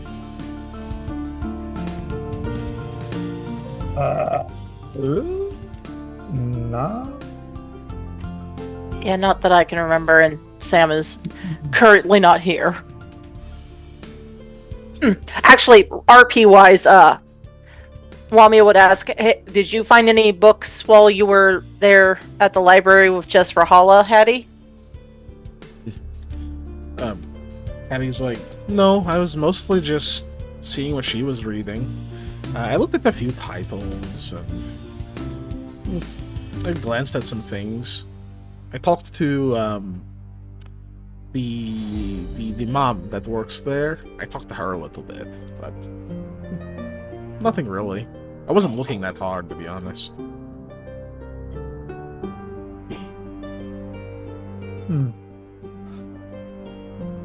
Yeah. Oh, that's disappointing, but it is what it is.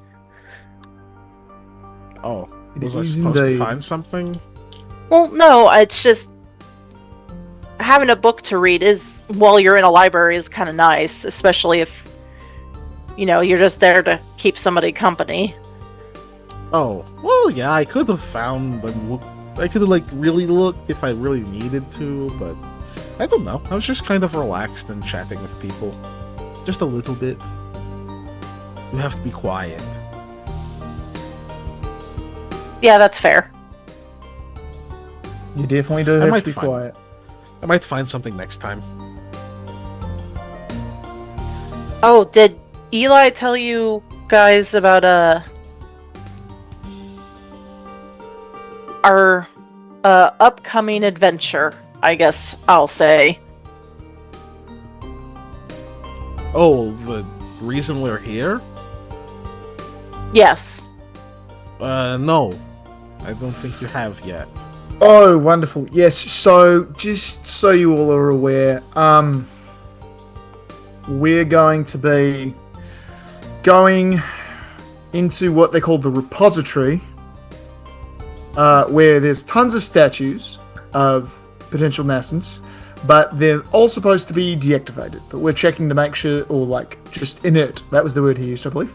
We're all going to check to make sure that they are all in fact inert, and we're going to follow that road, and we're going to see if it goes all the way to that name that I can never friggin' remember, with a old capital. Oh, Gamor Hangel. Gamorhangel, thank you. I was like, it's a G, but I don't know the rest of it. Gamorhangel, and you just kind of explore through there. We're going to be doing that with Dorad acquisitions, people, and yeah, from the Modric path. It's going to be a team event. Also, they're going to pay us a gobsmackingly large amount of money. Oh, I like gobsmacking amounts of money. Yeah. I think. Oh, are we telling them about the job? Sorry. Yes. Yes, Okay. indeedly do. Yeah, I never talked about that when I was reading to Hattie. It was just fun. Yep. So yeah, that's kind of what we're doing, and it's going to be interesting. There's a lot of potential danger and stuff, as one of the things that was said to us was make sure you come back alive and report all the stuff. It was emphasized multiple times that we had to return alive in one piece, and that there would be no rescue teams or follow-up to us going in there. Also, there might be construct people, and we're not supposed to fight them at all. So if you see anybody who's like a wooden construct person, you leave them alone. Oh, Well, you could say hi to them, I suppose. You don't hit them with anything. That sounds really, really dangerous. Yes. And Rahala chimes in. Not just dangerous, but foolish, honestly. Given what these statues are supposed to be able to do, what happens if we find one that's not in that? We just run? Can we even outrun them? Maybe. We were supposed to just kind of report any findings, which it's supposed to try and neutralize them, I believe, but if anything is too much, we leave. That's kind of part of the gig. Look, this gets us where we want to go, though, to look for Smooth Hand, which is one of the things we're here for anyways. This job puts us on a track to do the thing we were already going to do here, and also get paid for it, and also potentially have White Thrush support coming out. Obviously, they said no rescue teams or anything, but like when we're done, and we get out, we have White Thrush support, and if we also need to run with our tails tucked firmly between our legs, which, as we all know, I am more than capable and willing to do, then we can tell the White Thrush about it, and they can help us out. Right. Sam's going to lean over to Hattie and be, do we need to have tails? I don't think so. Yeah. I think it's a saying. Oh, okay. And Rahal is just... Okay, so... We're just supposed to get information, not trying to retrieve anything specific. But of course, we have the other objective. Right. Goodness. Well, that certainly sounds like it better be a lot of money. It's a ridiculous amount of money. I'm going to tell you how much money. Oh my Sam God. starts giggling. First, I want you to guess how many figures are in the amount of money they told us they were going to pay us. To help, they opened up the bank account for all three of us. It's the least they could do. Yeah. Alright, if they're being very generous then, I'm guessing... Oh, maybe high five figure?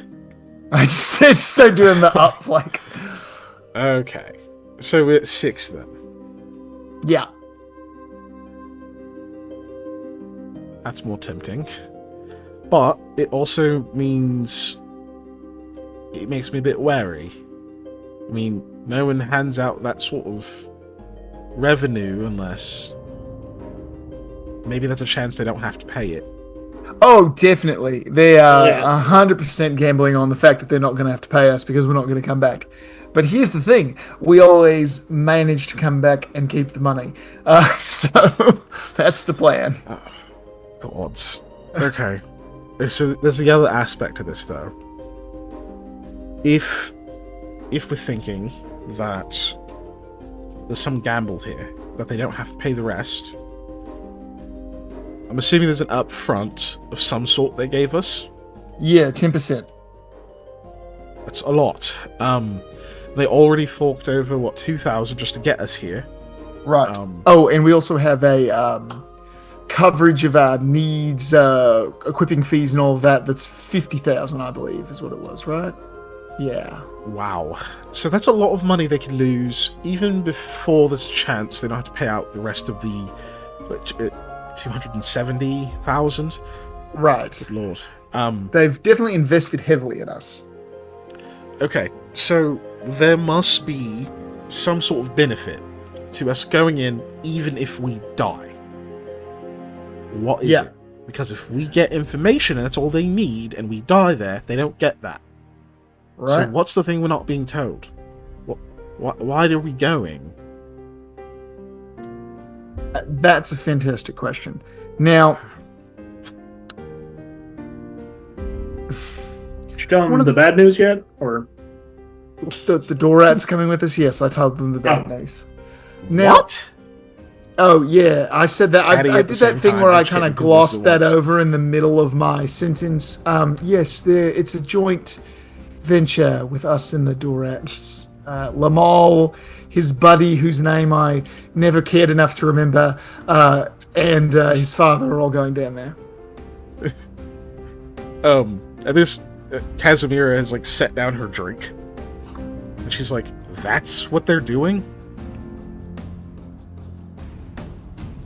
Since when Since when does Viscal work in the field? Oh, whatever it is, it's definitely has something to do with the statues specifically. We know they have a connection to Smoothhand, and we're sure that it has something to do with that. Well, I'm sure. Confident. Let's replace That sure also with means confident. Lamal is here. Yeah, I saw his friend when we got here, I think. I didn't see him, but I saw his friend and we talked and he said Lamal was here. I asked. Yeah, Well, Sam long ass. recognized his horse. Yeah, we bumped into him. What's his name? Caden? Something like that? I don't remember. Yeah, I know who Caden is. 100%, by the way, out of character. I knew he was Caden, but Eli is just be like, I don't know this guy.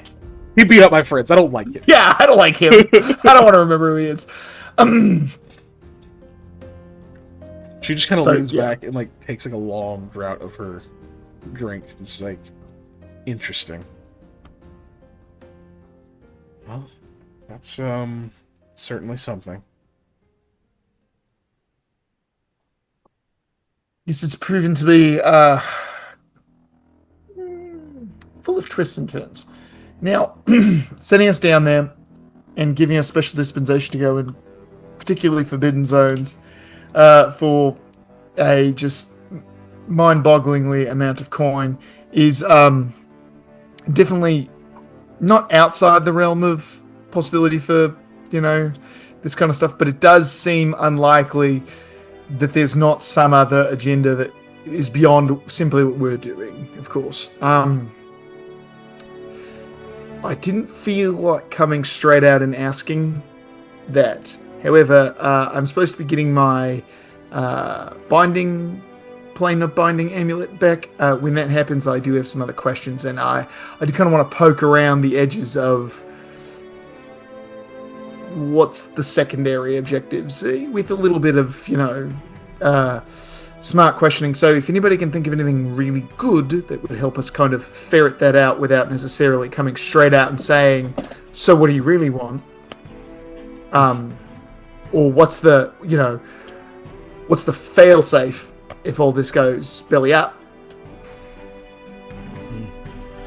Well, I'm probably not the one to ask for that, says Casimir, because I would come out and say that.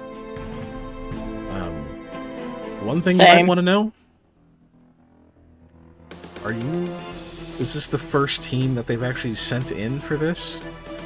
That's a great question. I Didn't ask that. don't think so. I think we did ask that. Did I'm we? pretty sure. I don't remember. Not quite. We did Not that not. specifically.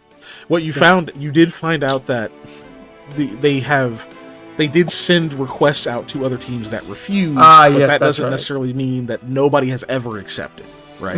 Yes, that's yes, that's true.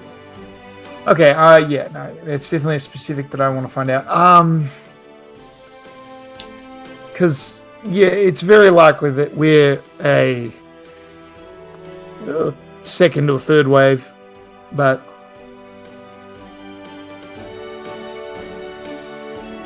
I mean, They have to have a reason they know they can't send rescue teams. Just saying. yes, they know for a fact they can't send rescue teams. It's true. it could also be why the reward is so high. Is because nobody's accepted, so they keep upping the amount. I mean, But in theory. we'd have done it for like half this, so we came in at the right Yeah, time. don't tell them that, though. No, of course not. I'm not saying that out loud. I mean, I'm doing this for the love of the game. I like destroying statues. No, really, though, this is a thing that we would have had to do anyways. The fact that we're getting paid is just cake on top. And we're getting allowed inside without having to sneak through or come up with an alternate way.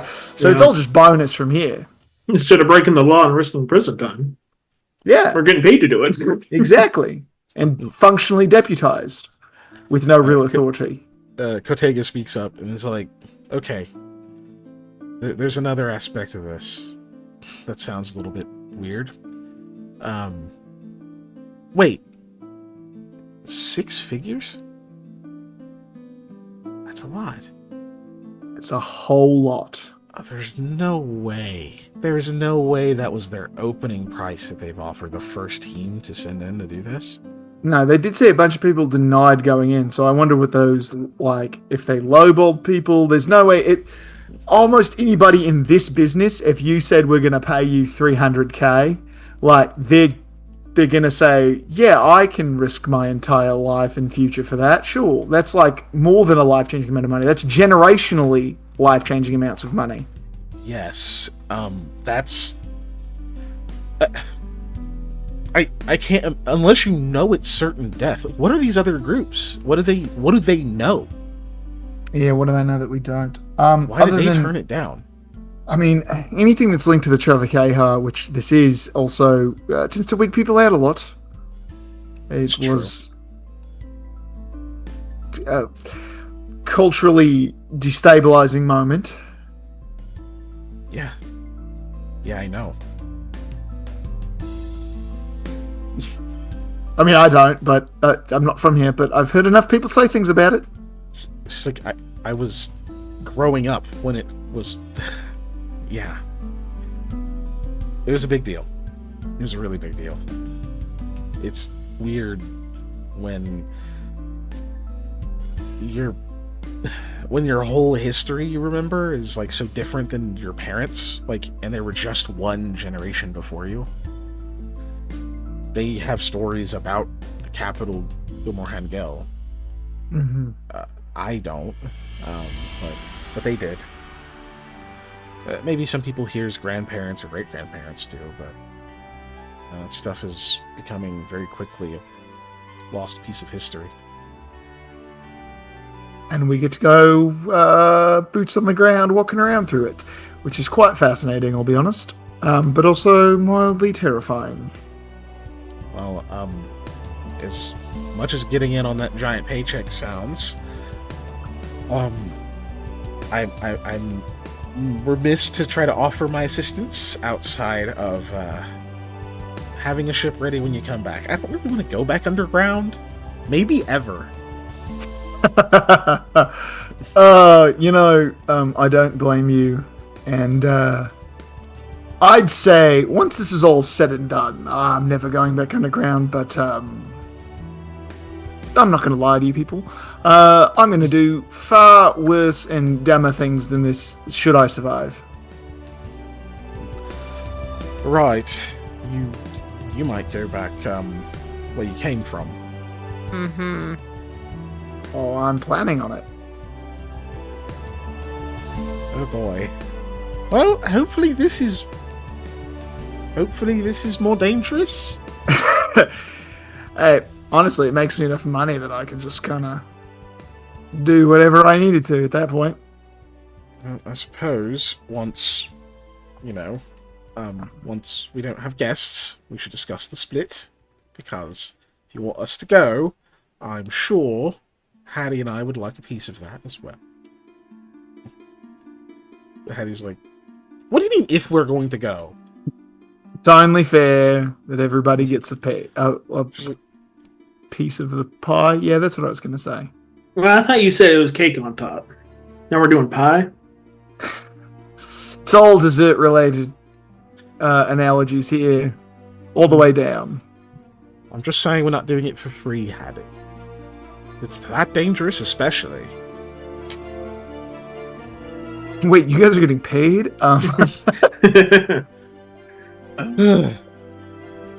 Though, there is some merit in having people here in the city to report on things that happened while you were gone. That sort of deal. Though not for free still, of course. But it is consideration to be made. And Hattie's like, but you don't need, like, a lot of people to do that. Probably just one. Probably just Rahala could do that, I think. No, buddy system, right? So if I'm doing that, I need a buddy. She's like, no, you have Kazner. He can be the buddy.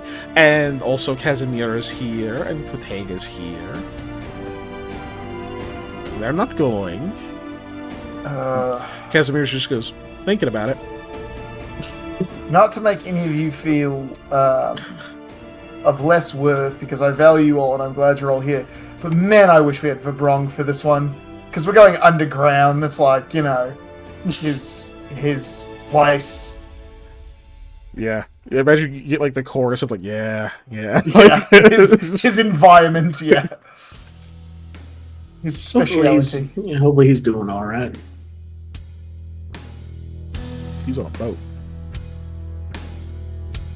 Take a good hard look at Yep. the Oh, hello, Raiders. Yo, Oh, it's the lynching hour. Hey, what's What? up, y'all?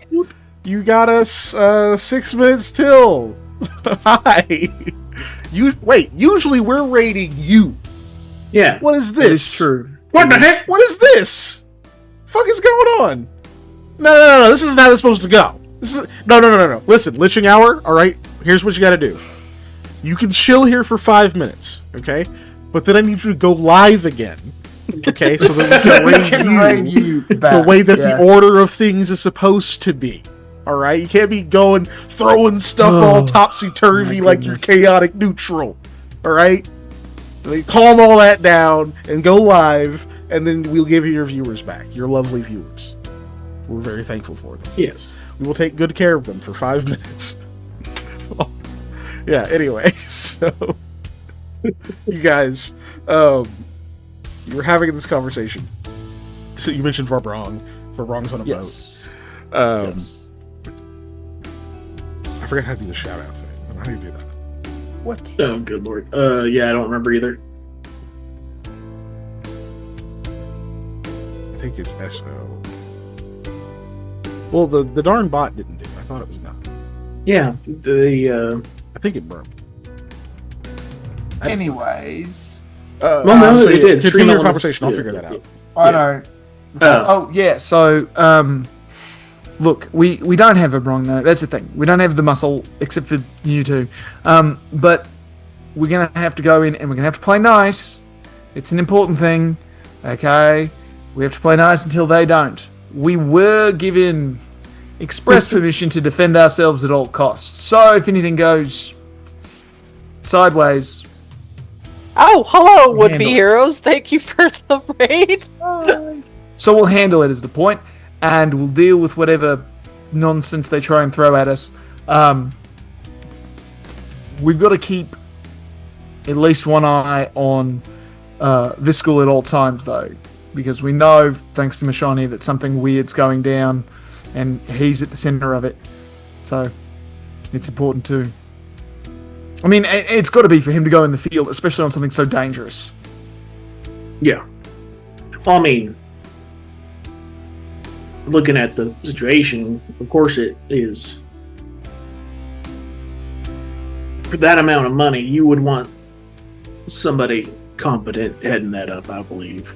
Yeah. Of course. But I mean, for Viscool and Lamal to both go, and it's not that he didn't seem to be the kind of guy who gets his hands dirty all the time, but like, there's a difference between doing your own dirty work and then doing your own suicidal dirty work. True. Not to put anybody off of coming along on the expedition.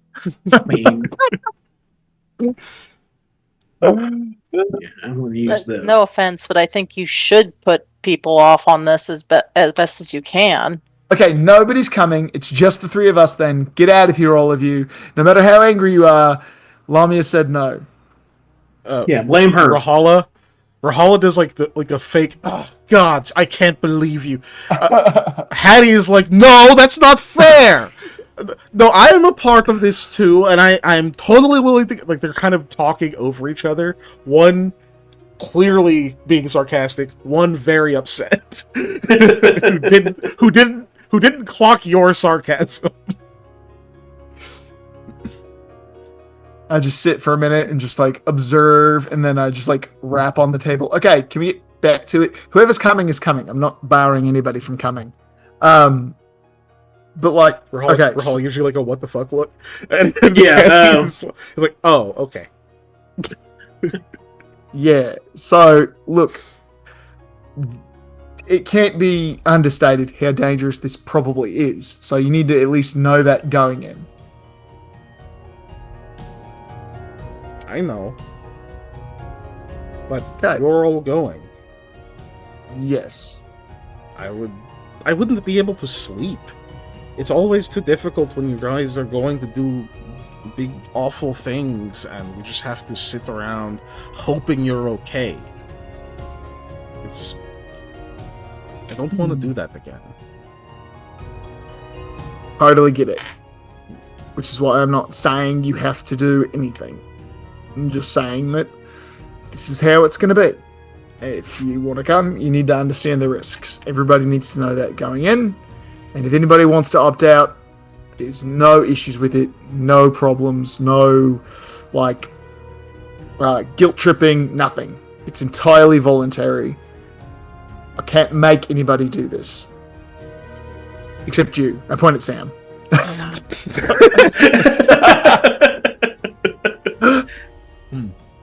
Rahala takes like a deep breath and she sighs and says, I don't think I can. I really want to. I really don't want to be worried about you all here. But when I think about it, a few times I've gone along. I know I have ways to help, obviously. But even with the harpies, that was much less dangerous than this. I was scared witless. And just those little things like that, every time those tests come up, I pass, but not in a way that makes me think that I should keep testing those things. I think this might be a bit too much. Perfectly understandable. Unless you really think you need me, and then of course I'll get. I mean, look, we could use all the help we can get, but at the same time, I'm not going, again, it's entirely voluntary. I'm not going to force anybody to go. We could always use the help. She looks very conflicted, but doesn't continue. Yeah. Well, look, we got some time. I'm going to have to take a meeting with the Dorats at some point to hash out exactly when we're leaving, because that was put in our hands to figure it out. But the sooner the better, but not too soon. We're going to need a lot of time to equip, and we've got a lot of funds to equip with. So, once we get the book stuff sorted out in the morning, I'm probably going to meet with some of the White Thrush members who can. They said they would set up a meeting or put me in contact with the right people so that I wouldn't have to just go knocking on Dorat Acquisition's front door. I think you already got your chance, says Casimir. You hear she sets her drink down really hard, kind of gives a quick jerk of the head over her shoulder. You can see walking in, there's other people. Some of them are coming in, shaking off their cloaks and whatnot.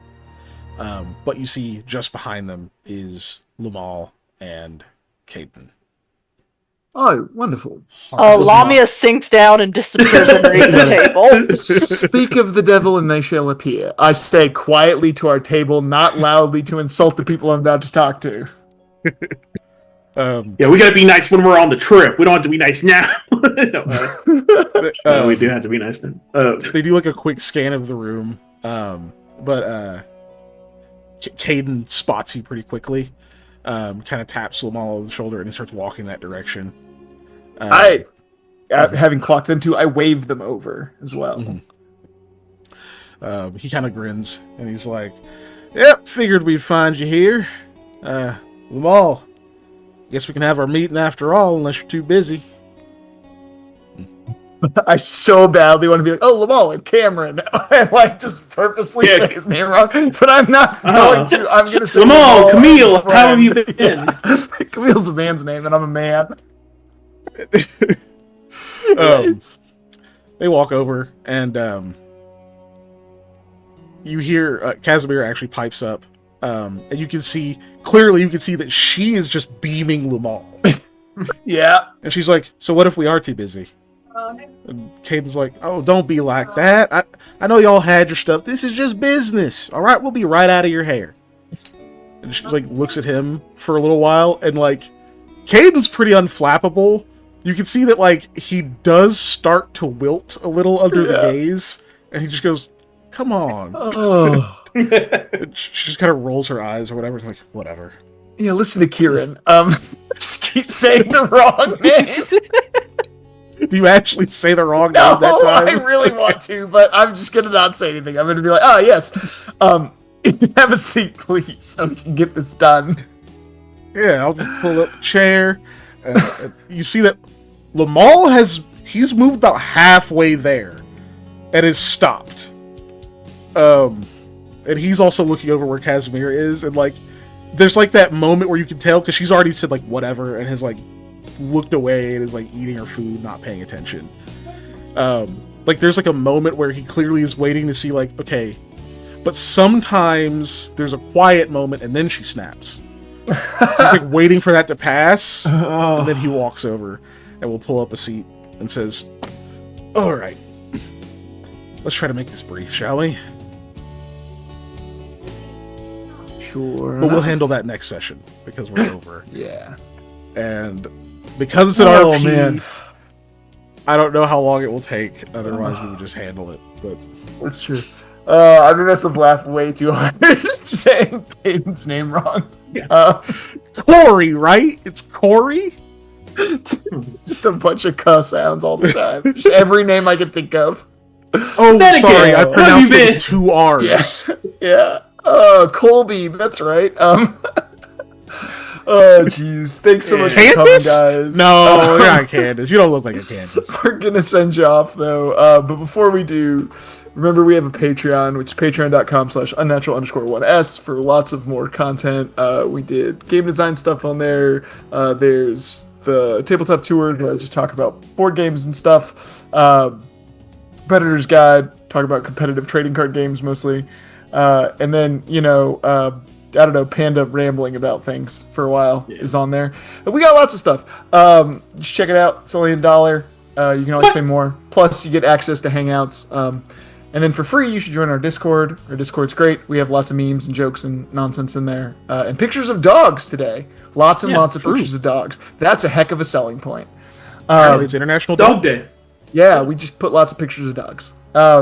Then, if you're on Twitch, we do replays of all our sessions on Monday on YouTube, and we have the whole back catalog as well as the one shots we did that were different and our character backstories, everything.